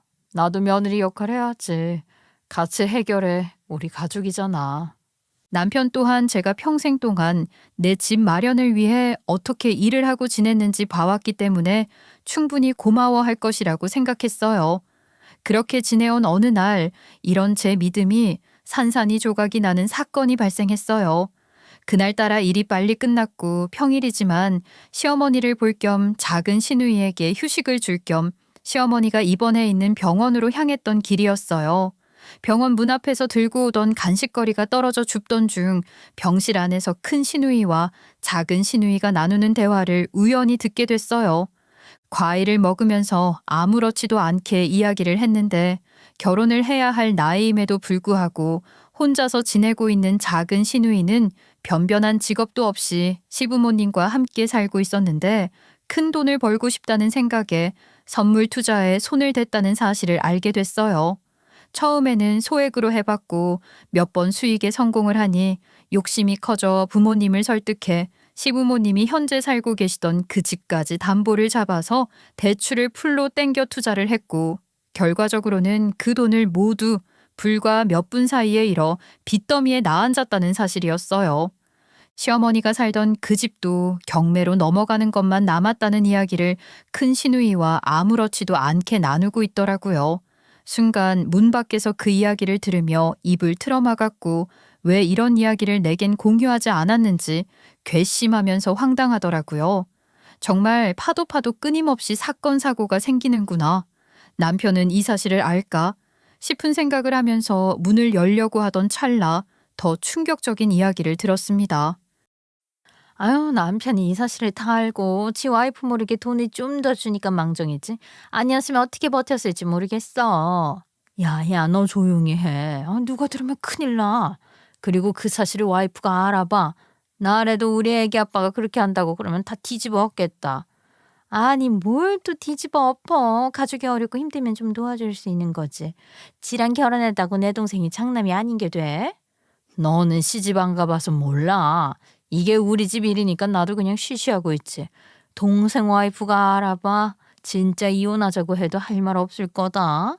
웃기지 마 언니. 우리가 뭐 버는 돈을 다 달랬어 뭐 했어.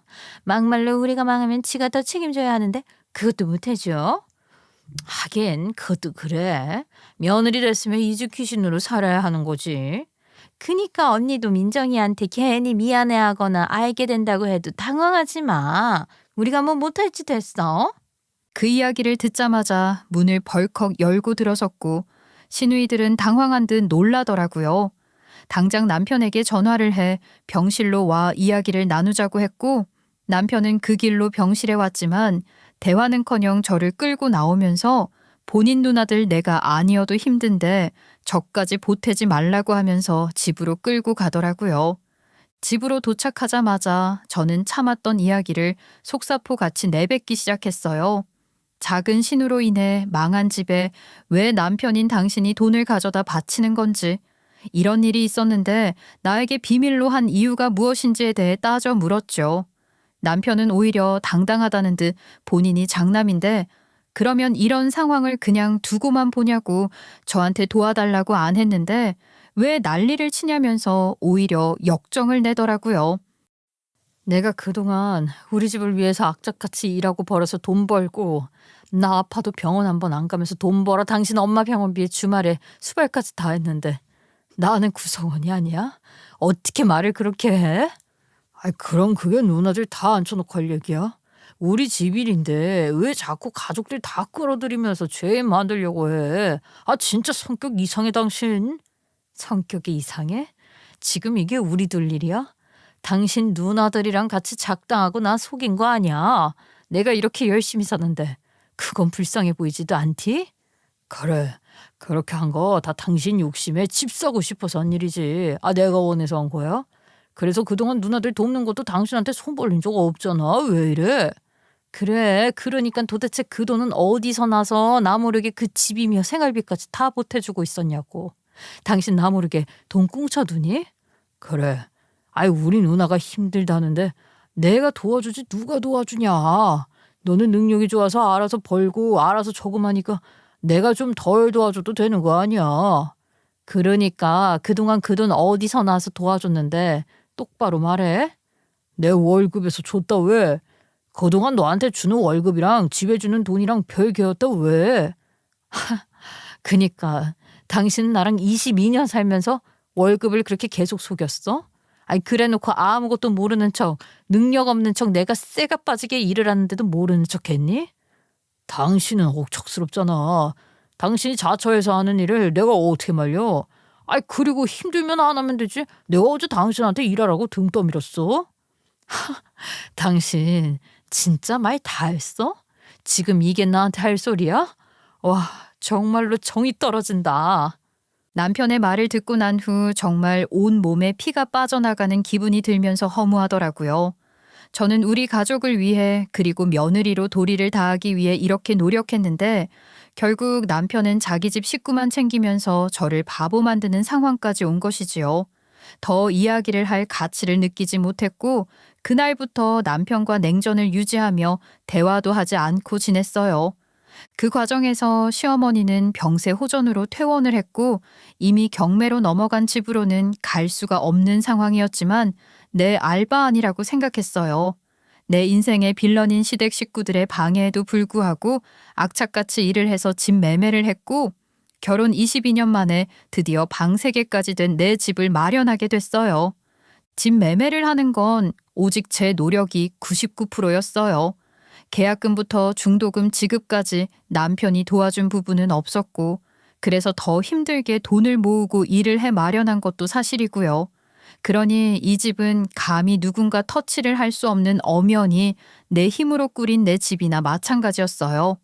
남편과 시댁 식구들이 이곳으로 들어와 살고 싶다고 생각할 수 있기도 했지만 이미 남편이 22년간 저를 속여온 것들을 생각하면 남이나 다름이 없다고 생각했어요. 드디어 이삿날이 왔어요. 이삿짐 센터를 먼저 부른 후 이사를 시작하려고 하는 찰나 남편은 뜬금없이 본인들 누나가 딱하지도 않냐면서 남편의 엄마랑 작은 누나도 이제는 갈 곳이 없는데 저만 큰 집에서 살고 싶냐고 이야기했어요. 그러면서 작은 누나가 시어머니를 모두 다 케어한다고 했으니 이사를 하는 집에 방 2개를 내어주자고 이야기를 하더라고요. 그동안 말도 없이 냉전을 유지하던 남편이 처음으로 저에게 말을 건 내용은 역시나 자기 식구 챙기기 위해서 하는 말이라고 생각하니 정말 대단하다고 생각했어요. 남편의 철판같이 두꺼운 낯짝과 소리를 듣고 어이가 없더라고요. 그동안 나 모르게 시댁 식구들을 먹여 살린 것도 그리고 나에게 월급을 속여가며 시댁으로 돈을 빼돌린 것도 모자라서 이제는 내 힘으로 이뤄낸 내 집까지 시댁 식구들에게 나눠주자며 당당하게 말하는 모습이 정말 대단하다는 생각이 들더라고요. 제가 연애를 포함해서 28년간 알고 지내온 남편이 맞나 싶을 정도였고 너무 낯설어서 말이 안 나오더군요. 이게 네 집이니? 내가 혼자서 고생해서 우리 애들 방 만들어주고 편하게 살고 싶어서 힘들게 만든 내 집이야. 너네 식구가 왜 들어와? 참나 그래 잘났다. 치사하게. 안 그래도 불쌍한 우리 엄마랑 누나들 아버지한테도 모자라 며느리한테도 버림받게 되는구나. 뭐라고? 당신 지금 뭐라고 한 거야? 말이면 다야? 그 말이 무슨 의미야? 아니 그렇잖아. 동네 노숙자가 그래도 그 정도 연민은 있겠다. 심지어 다른 사람도 아니고 우리 엄마가 이렇게 됐는데 장남인 내가 엄마랑 누나들 챙기는 건 당연한 거 아니야?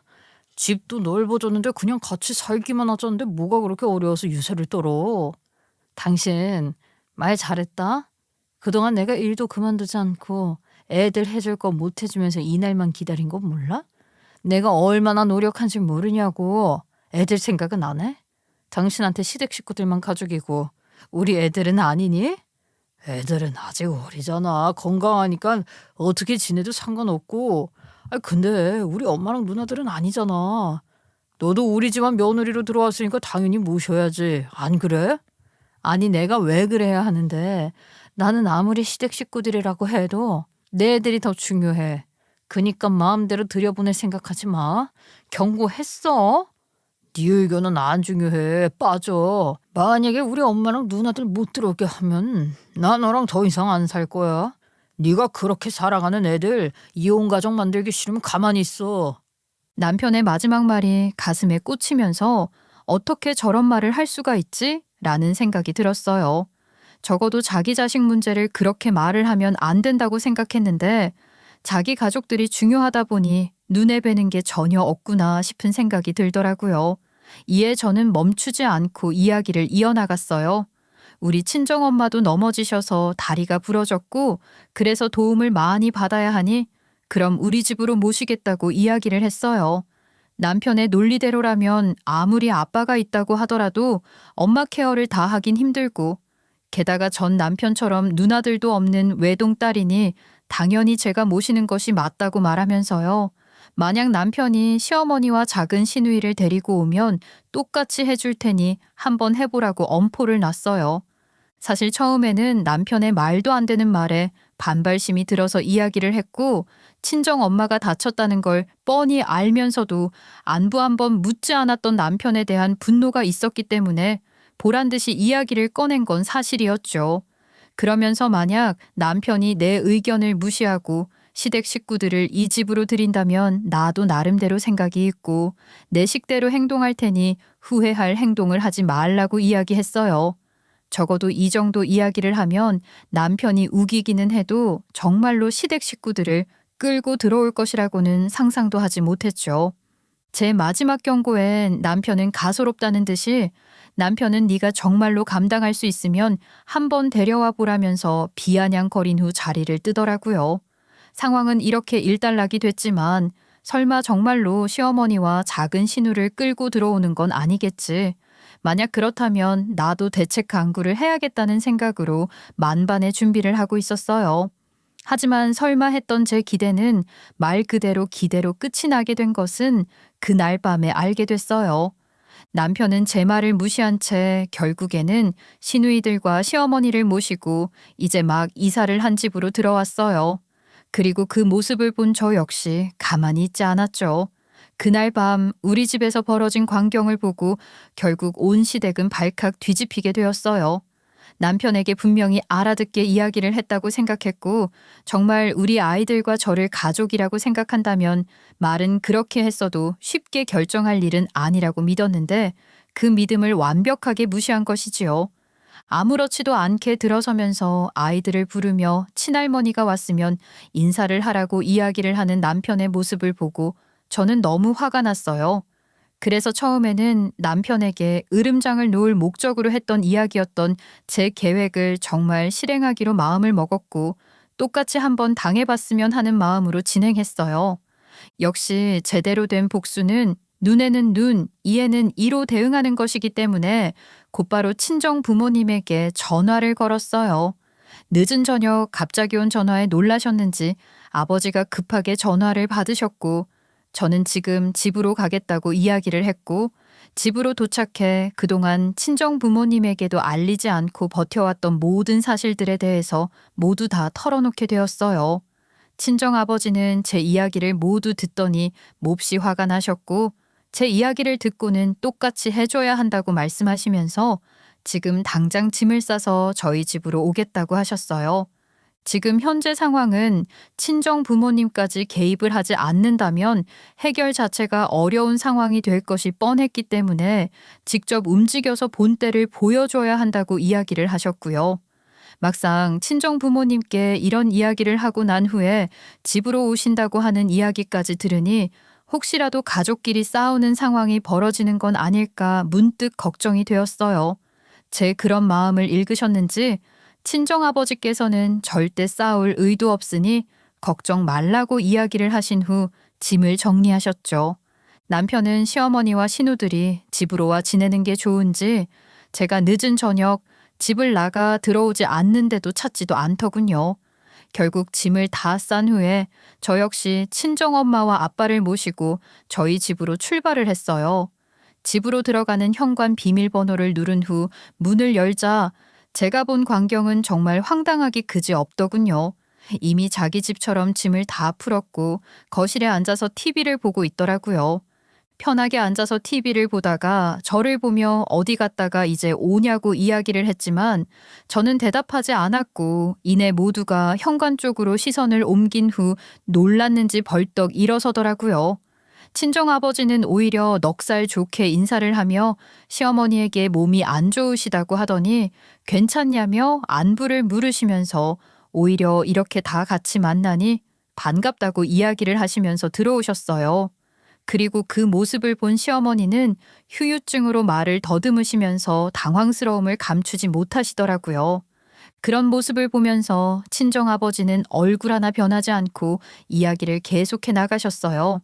그동안은 딸이 힘들까봐 아내 다리가 부러져도 혼자서 해보려고 했는데 이제는 나이를 먹었는지 기력도 없고 힘들어서 왔다면서 생각을 해보니 자식이라고는 딸 하나인데 딸이랑 사위에게 이 정도 대접도 못 받나 싶어서 왔다고 하셨어요. 또 들어보니 마침 사돈댁도 오신다고 하니 저 역시 부담 없이 얼른 왔다고 이야기를 하셨어요. 친정 아버지 얼굴에 대고 실은 내색을 할 수 없던 남편은 조용히 저를 잡아 끌면서 이야기 좀 하자고 하더라고요. 너 도대체 무슨 짓이야? 지금 여기가 시장통이야? 뭐 하는 거야? 왜? 당신만 자식 노릇하라는 법 있어? 나도 우리 엄마 아빠한테 하나밖에 없는 자식인데 자식 노릇 해야지. 야, 너는 결혼을 했으면 시댁 식구가 우선이지. 너네 부모님을 왜 갑자기 모셔? 아유, 어이가 없네. 나도 우리 엄마 걱정돼. 당신 엄마는 적어도 당신 말고도 딸이 둘씩이나 있잖아. 왜 꼭 우리가 다 떠안아야 해? 전 그렇게 걱정스럽고 꼭 봐야 한다는 주장하면 나는 우리 집 유일한 자식이니 내가 보는 게 맞아. 말도 안 되는 소리 하지 마. 귀를 막고 물어봐라. 이런 경우가 있나? 이런 경우가 왜 없어? 나도 우리 엄마 아빠 유일한 딸이고 걱정스러우시면 모시고 살 수 있는 거지. 막말로 내 부모도 아닌데 무조건 모셔야 하는 건 뭔 논리야? 너 출가 외인이야. 결혼했으면 시댁 식구가 니네 식구고 네 부모지. 너는 그런 것도 가정교육으로 못 배웠어? 그럼 내가 가르쳐 줄게. 저와 이야기를 마지막으로 남편은 갑자기 밖으로 나갔고 친정아버지에게 직접 가서 공간도 없고 좁으니 죄송하지만 집으로 돌아가 달라고 이야기를 하더라고요. 그 모습을 보면서 내가 알던 남편이 맞나 싶을 정도로 소름이 끼쳤고 정말 오만정이 떨어지면서 진절머리가 나더라고요. 더는 못 참겠는 마음이 들어 친정아버지 앞을 막아서며 이거 왜 이러냐고, 내가 당신한테 효도해 달라고 했냐고 각자 자기 부모 챙기면서 셀프 효도하자고 말하면서 친정 부모님을 방으로 모셨어요. 이미 작정을 하시고 저를 따라오셨던 친정 부모님이기 때문에 완벽하게 철판을 깔고 남은 방에 들어가서 자리를 깔고 누우셨어요. 누우시면서 시어머니에게 사돈도 힘들면 옆에 누워서 주무시라고 말씀을 하시면서요. 막상 너무 뻔뻔한 듯 저희 부모님이 생활을 시작하니까 오히려 시어머니와 작은 시누이가 불편했는지 방에 들어가지 않고 거실에서 밤새 잠을 자더라고요. 그 후로 누가 이기는지 봐야겠다는 생각으로 약 일주일간 복잡한 생활을 계속했어요. 그 어렵다는 사돈댁과 한 집에서 같이 산다는 건 고통스러운 일이었는지 시어머니와 작은 시누이가 남편을 불러 좀 짜증을 낸 것 같더라고요. 오히려 시어머니는 당신 집으로 가서 편하게 쉬고 싶으니 빨리 데려다 달라고 이야기를 하시면서 화를 내시고요. 하지만 작은 신우가 이미 집을 모두 날려버렸기 때문에 막상 갈 곳이 없었고 이 상황에 대해서 그 잘난 장남인 남편에게 화를 내면서 해결해 줄 것을 요청했던 것 같아요. 불편한 동거를 시작한 지 일주일 하고도 3일이 지난 시점에 결국 남편은 시어머니와 작은 시누이가 지낼 작은 투룸 하나를 구했는지 짐을 챙겨서 먼저 나가더라고요. 진작 처음부터 그렇게 했으면 분쟁도 없고 감정도 상하지 않을 것이지만 이제 시댁 식구들과의 관계를 되돌리기는 어렵다는 생각을 하긴 했어요. 아니나 다를까 집을 나간 후 작은 시누이와 큰 시누이는 불같이 연락을 해 저에게 화를 내더라고요. 아우, 내가 정말 어이가 없네. 며느리가 시부모 모시는 게 당연하지. 어떻게 시부모 어려운 줄 모르고 이런 행동을 하니? 말씀 한번 잘하셨네요, 형님. 저야말로 이런 콩가루 집안인 줄 알았으면 절대 결혼 안 했을 거예요. 제가 그동안 못한 게 뭐가 있어요? 고생은 다 하고 경제적 지원도 다 하고 근데 저를 이런 취급밖에 안 해주세요? 아니, 우리가 너 뭘 어떻게 했는데? 우리 엄마가 너한테 얼마나 잘해줬니? 근데 그 은혜를 네가 이런 식으로 갚아? 넌 며느리 자격도 없어. 결혼할 때부터 별로더니 이래서 집안에 여자가 잘 들어와야 돼. 네가 들어와서 우리 집이 이렇게 된 거야. 네, 어머니 저한테 잘해주셨죠. 저도 알아요. 근데요, 형님들한테도 충분히 잘해드리지 않았나요? 저는 남편이 저 몰래 형님들하고 시어머니한테 매달 생활비 챙겼다는 것도 몰랐지만 그래도 할 도리는 다 한 것 같은데요. 야, 그건 내 동생이 해준 거지 네가 해준 거야? 왜 직접 하지도 않은 걸로 유세야, 유세는. 저 모르게 돈 빼돌려서 본인 가족 안 챙기고 시댁 식구 먹여 살렸는데 그럼 뭐 다른가요? 정말 저도 더는 이런 취급 받고는 못 살겠어요. 앞으로 효도는 셀프로 직접들 하세요들. 화가 나는 마음에 먼저 전화를 끊어버렸고 화가 났는지 그대로 남편에게 전화를 해 저와의 통화 내용을 다 전한 것 같더라고요. 남편은 이내 전화가 와서 저 같은 여자랑 결혼을 한 것이 후회가 된다고 하면서 애들이 저를 보고 뭘 배울지 걱정스럽다며 이혼을 하자고 하더군요. 저 역시 살 마음은 전혀 없었기 때문에 헤어지고 싶다는 이야기를 했고 처음에는 깔끔하게 협의 이혼으로 마무리를 하기로 했어요. 협의 이혼 당시 이미 법률 상담을 몇 차례 받았고 남편에게 돌아갈 재산은 별로 없음을 이미 알고 있었기에 이혼 이야기가 오갈 당시 남편에게 말을 했고 남편 또한 당장 나와 헤어지는 것이 더 급하다며 모두 다 동의할 테니 하루빨리 이혼을 해달라고 했어요. 그래서 협의 이혼 신청을 하고 3개월의 숙려 기간을 거치면서 이혼이 확정되기만을 기다렸죠. 그런데 시누이들이 무슨 말을 했는지 돌연 협의 이혼을 하지 못한다고 이야기를 하며 유책 배우자인 저에게 위자료를 받고 자신의 몫의 재산 분할도 받아야겠다면서 협의 이혼을 취소한 후 이혼 소송을 걸어오더라고요. 조용히 끝내고 싶었는데 정 원한다면 저 역시 져줄 마음은 없었기에 소송에 응해 변호사 선임 후 본격적으로 대응을 시작했어요. 남편으로부터 소장을 받고 저 역시 반소장을 접수해 법적 대응을 했어요. 반소장을 받고 난 후 약이 올랐는지 전화를 해 노발대발하며 네가 뭘 잘못했는지 똑똑히 알려주겠다며 협박 아닌 협박을 하며 전화를 끊더군요. 남편이 뭐라고 하든 별로 신경 쓰이지 않았어요. 제가 22년간 결혼 생활을 해오면서 시어머니 간병을 하고 경제활동을 하면서 며느리 노릇까지 해온 것들, 그리고 애들까지 완벽하게 케어한 것을 생각하면 저에게 절대 불리한 싸움은 아니라고 생각했거든요. 변호사 역시 충분히 승산이 있는 싸움이라고 이야기하기도 했고요. 그럼에도 불구하고 협의 이혼을 통해 깔끔하게 정리를 하려고 했던 건 저에겐 왼수 같은 남편이지만 아이들에게는 하나밖에 없는 아이 아빠이니까 좋은 기억으로 남기고 싶은 마음이 컸기에 나름대로 마지막 기회를 준 것이었어요. 하지만 그 기회마저 모두 차버린 건 남편이었고 이렇게 된 이상 저 역시 제대로 싸워서 제 몫을 챙기고 헤어져야겠다고 생각했어요. 이혼 소송은 생각하는 것보다 오랜 시간이 소요됐고 또 이미 어느 정도 다짐을 하고 시작했던 일이어도 정신적 스트레스가 상당하더라고요. 남편이 보낸 소장 내용에는 제가 아내로서 역할을 하지 못하고 남편의 가족들에게 함부로 했다는 것이 주요 유책 사유가 되어 주장을 하고 있더라고요. 그리고 저 역시 반소장의 상대방이 이 결혼이 파탄에 이르게 된 원인을 제공한 사람이며 남편을 포함한 남편의 시댁 식구들 모두 다 이혼을 이르게 한 주동자라는 주장을 하며 대응을 했어요. 특히 시어머니가 아닌 시누이들의 개입이나 간섭, 그리고 저에게 전화를 걸어 폭언을 한 내용들 모두가 다 녹음이 되어 있었기 때문에 다행히도 증거로 활용이 될 수 있었고 그로 인해 결과는 저에게 더 유리한 방향으로 흐르게 됐죠.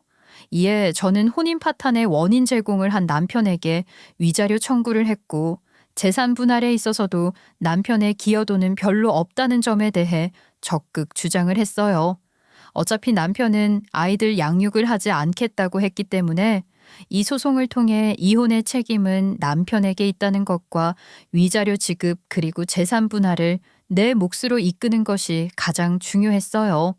이혼 소송에서 서면을 작성하고 낼 때마다 단순히 남편과 저 사이의 갈등 문제뿐만 아니라 시누이들과 나눈 대화와 갈등에 대해 주장을 하니 자연스럽게 이혼 소장에서도 시누이들의 역할이 빠지지 않게 됐어요.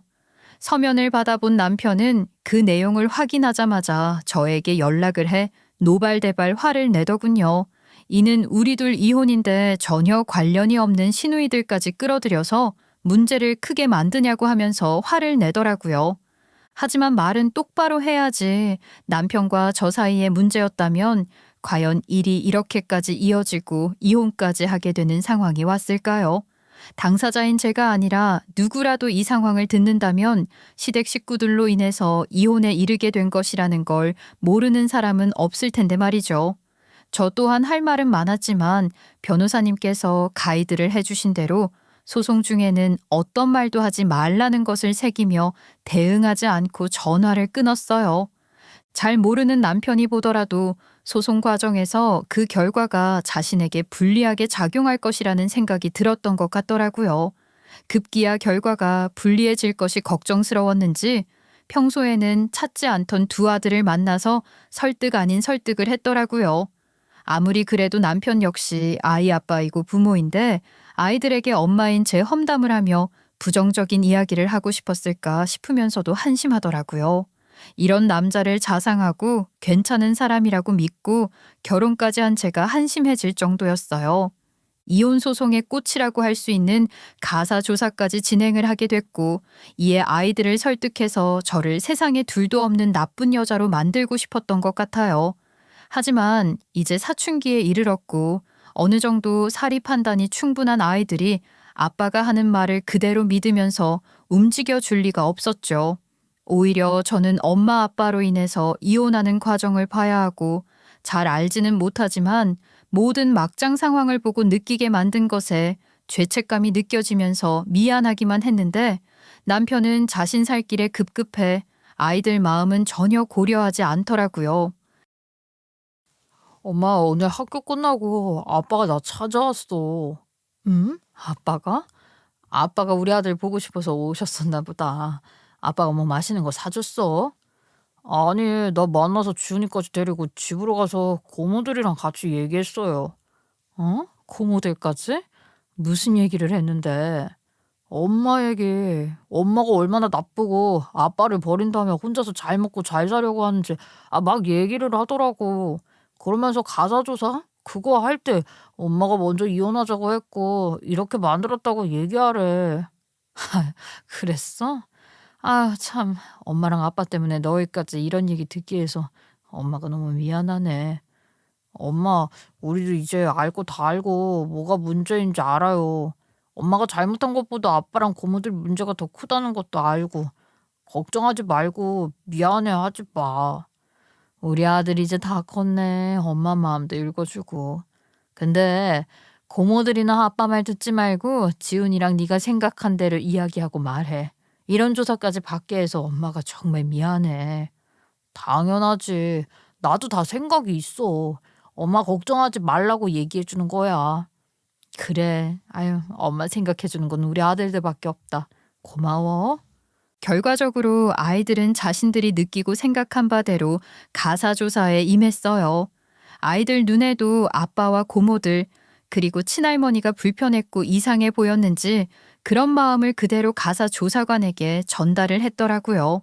게다가 저와 남편의 불화로 인해 아이들이 느끼는 착잡함과 불안함에 대한 부분도 전달받게 되니 강하게 먹었던 마음이었는데 한순간에 무너져 내리면서 눈물이 앞을 가리더라고요.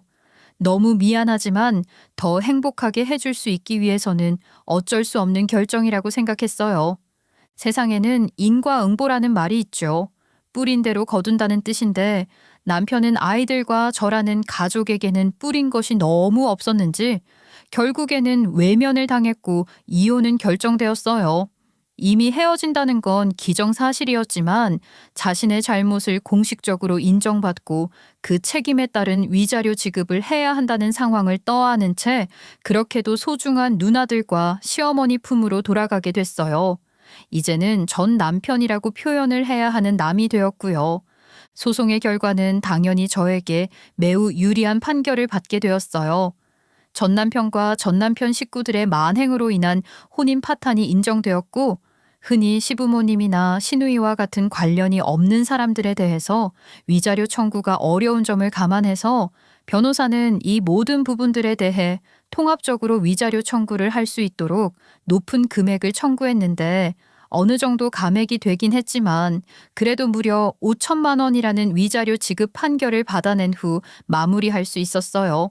또 아직은 미성년자인 아이들 양육권과 친권을 저에게 줬고 부모로서 해야 할 의무인 양육비 지급에 있어서는 두 아이 합쳐 월 150만 원을 지급하라는 판결이 내려졌어요.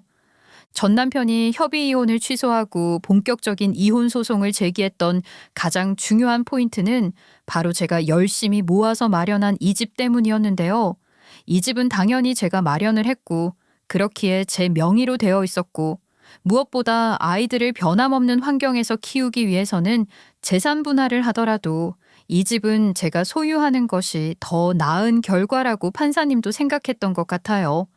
물론 22년이라는 시간을 함께 살아왔기 때문에 기여한 바가 전혀 없다고 주장을 할 수는 없었기에 현금으로 남편의 몫만큼 재산 분할을 해주긴 해야 했어요. 그래도 위안이 되는 건 이례적으로 남편이 가정 생활에 기여를 한 부분이 거의 없다는 판단이 내려졌고, 또 제가 시댁 식구들에게 매번 조력을 했던 부분들을 감안해서 정말 적은 비율의 재산 분할을 나눠주게 되는 결과를 받을 수 있었다는 것입니다. 이렇게 전 남편과 시댁 식구들과의 악연은 끝이 났어요. 소송 1년 만에 이혼 소송 판결을 받았고, 결과에 승복하기 어려웠던 전 남편은 항소를 할 것이라고 이야기를 하며 몇 차례 화풀이 전화를 했지만, 어쨌든 이제는 정말 남이 되었다는 소식에 후련하고 마음이 가벼워지더라고요. 이제는 내 집도 있고 조금은 쉬엄쉬엄 일을 하면서 아이들과 하지 못했던 것들을 하면서 행복하게 살 수 있겠구나 싶은 안도감과 모든 것들이 다 잘 끝났다는 생각에 마음이 편해지면서 드디어 사람이 사는 것 같은 기분이 들더라고요. 이혼 소송 후 항소를 한다고 엄포를 놓던 전 남편은 언제 그랬냐는 듯 연락이 끊기고, 그 후로 6개월 정도가 지난 지금 저는 매우 평화롭고 행복한 생활을 하고 있습니다. 무엇보다 제 인생의 가장 큰 목표 중 하나였던 서울에 아파트 마련을 해 아이들을 키우면서 기반을 마련하고 싶었던 꿈을 이루니 이제는 그 어떤 것도 부럽지 않고 행복하기만 해요. 아이들도 이제는 안정감을 찾고 좀 더 밝고 행복하게 지내고 있는 것 같아 저 또한 기분이 너무 좋고요. 들리는 이야기로는 전 남편은 이혼을 한 후 돌아갈 곳이 없으니 작은 시누이와 시어머니가 살고 있는 투룸으로 들어가 또 다시 복작복작하게 지내고 있다고 하더라고요. 큰 시누이는 상황이 이렇게 되니 발을 빼면서 자기 집으로 돌아가 경제적 지원도 없이 모르는 척 지내는 것 같더라고요. 결국 전 남편은 다시 또 버는 족족 시어머니와 능력 없는 작은 시누이를 먹여 살리면서 하루하루를 보내고 있는 꼴이 된 것이나 다름이 없죠. 전 남편은 그렇게 가족을 소중하게 생각하고 저에게도 대리 효도를 해줄 것을 요구하더니 막상 본인이 직접 누구 도움도 없이 시어머니와 시누이를 부양하게 되니 이 모든 상황이 얼마나 버겁고 힘든 일인지 뼈저리게 깨닫게 되지 않을까 싶은 생각이 드네요. 분명 제가 노력을 하고 돈을 벌었을 때에는 별거 아닌 것처럼 보이던 무게가 혼자서 다 짊어지려고 하니 매우 무겁게 느껴지면서 고통스러운 나날이겠죠. 이제는 남이 된 전 남편이기에 이런 소식조차 모르며 지낼 수 있었는데, 이혼 후 딱 한 번 술을 마신 채 저에게 전화 한 통이 왔고 받아보니 전 남편이었어요. 전 남편은 지금 사는 생활 자체가 힘든지 잘 지내냐며 연락을 해왔고, 자신의 신세를 한탄하면서 어디에 이야기를 할 곳도 없어서 저에게 전화를 했다고 하면서 푸념을 늘어놓더라고요. 그래도 아이들의 아빠이기도 하고 무려 22년이나 함께 산 전 남편이니 예정으로 전화를 들어주기도 했고, 또 지금 어떻게 살고 있는지 궁금해서 전화를 끊지 않고 통화를 했어요. 혼자서 집안 전체를 다 먹여 살리는 것이 너무 버겁고 작은 신우로 인해 빚까지 있었던 상황이라서 작은 신우에게 놀지 말고 밖에 나가서 청소라도 하라고 했다가 그날 집에서 난리가 날 정도로 싸움이 났다고 하네요. 자기가 결혼도 못하고 일도 안 하니 무시하냐고 하면서 목돈만 생기면 투자에 성공해서 돈방석에 앉혀줄 테니 투자 자본이나 달라고 하면서요. 시어머니는 중풍 이후 실어증 증상은 완화가 되어 말씀은 하시지만 어눌해진 말투로 인해서 의사 전달이 어렵고 상당히 무기력하게 지내시는 나날이 많아졌다고 하고요. 왜 헤어지고 혼자 살아보니 이제야 내가 얼마나 큰 역할을 했나 싶으면서 그립니? 그러게, 요즘 부쩍 버겁고 힘이 드네. 이제야 생각해보니까 당신이 버텨줘서 내가 그렇게 잘난 척하고 살 수 있었나 보다. 그렇게 사랑하는 시누이들이랑 엄마랑 사는데 뭐가 그렇게 힘들어? 잘 살아봐. 아빠 돌아오셨다. 죽어도 찾지 말라던 양반이 빈털터리가 돼서는 집으로 와서 엄마한테 납작 엎드려 잘못했다고 빌면서 한 번만 봐달라고 하더라. 그래? 그 내연녀도 아버님 돈 다 떨어지니까 쓸모없었나 보네. 그거 보면서 엄마는 또 받아주더라고. 생각 많이 했는데 부부는 그런 것 같아. 나도 처음부터 당신이 소중한 걸 알았어야 했는데 이보세요. 이미 기차는 떠나갔네요. 내가 당신이랑 이렇게 연락을 할 수 있는 것도 우리 애들 아빠기 때문이지 그 이상도 그 이하도 없어. 쓸데없는 소리 할 거면 앞으로는 애들 통해서만 연락 줘. 놀라운 건 집을 나갔던 시아버지가 1년 만에 돌아오시게 된 것인데요. 다시는 당신을 찾지 말라고 했던 시아버지는 함께 바람을 피웠던 상대와 1년 정도 살다가 자금이 모두 떨어지고 난 후 버림받았고 늙음하게 갈 곳이 없으니 다시 집으로 돌아와 시어머니에게 붙어서 자신이 모든 병수발을 하겠다며 지내고 있다고 해요. 결국 그 좁은 집에 네 식구가 함께 살면서 지옥도 그런 지옥이 없이 지내는 것 같더라고요. 이 상황을 모를 리 없는 큰 시누이는 자기에게 불리해질 것 같았는지 애시당초 발길을 끊고 가정에 충실해야 한다면서 연락도 잘 하지 않는다고 하네요. 이제서야 저와 우리 아이들이 소중한 것을 깨닫고 생각이 난다며 사과를 해왔지만 이미 버스는 떠나갔고 되돌릴 수 없는데 어쩌겠어요. 우울하고 힘들면 아이들 보러 와서 시간을 보내고 당신 가족들을 위해서 최선을 다해 살았으면 좋겠다고 이야기를 해줬네요. 인생은 한 치 앞도 모른다는 말이 있는데 제 나이 50도 되지 않은 시점에 그런 말에 격하게 공감을 하게 될 줄은 전혀 몰랐어요. 불과 2년 전만 하더라도 제가 전 남편과 헤어진 후 아이들을 데리고 독립적으로 살아갈 수 있을 것이라고는 전혀 상상도 하지 못했기도 하고요. 전 남편과 두 아이들 방을 모두 만들어주면서 살고 싶어서 마련했던 넓은 집이었는데 전 남편이 빠지고 나니 조금 허전하긴 하더라고요. 그래서 아이들과 회의를 한 끝에 저희 친정 부모님을 모시기로 했고 덕분에 사회생활을 하면서 밥도 굶지 않고 집안일에 치이지도 않으면서 아이들과 행복하게 생활을 할 수 있게 됐네요. 역시 사람은 오래 살고 볼 일이라고 제가 이렇게 능력 있는 사람이 되어서 부모님도 모시고 행복하게 살 것이라고는 아무도 생각 못했을 거예요. 저희 친정 부모님은 살고 계시는 집을 세를 주셨고 저에게 아무리 가족이라도 정확하게 해야 한다면서 매달 생활비 명목의 월세를 주시고 계세요. 덕분에 친정 부모님이 힘들게 집안일을 하지 않도록 일주일에 3번 도우미 분을 불러서 집안일을 할 수 있게 되었고 지금 상황이 매우 만족스럽고 행복합니다. 정말 꿈처럼 시간이 지나갔지만 그래도 지금 이 결과에 대해 저는 후회하지 않고 있어요. 아무리 22년이라는 오랜 시간 가족으로 지내왔다고 하더라도 무조건적인 대리 효도를 강요한다는 건 그 누구도 수용하기 어려운 문제라는 건 확실해요. 물론 저는 미련하게도 20년이 넘는 시간 동안 대리 효도에 늪에서 당연하다는 듯 지내왔기는 하지만요.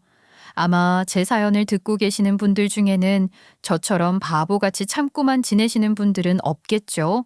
그래도 늦게나마 도망치고 저만을 위한 삶을 살 수 있도록 선택한 것에 대해 후회는 없답니다. 제 이야기를 들어주셔서 감사해요. 여러분들도 저처럼 행복하고 행운이 깃드는 하루하루를 보내시길 바랄게요.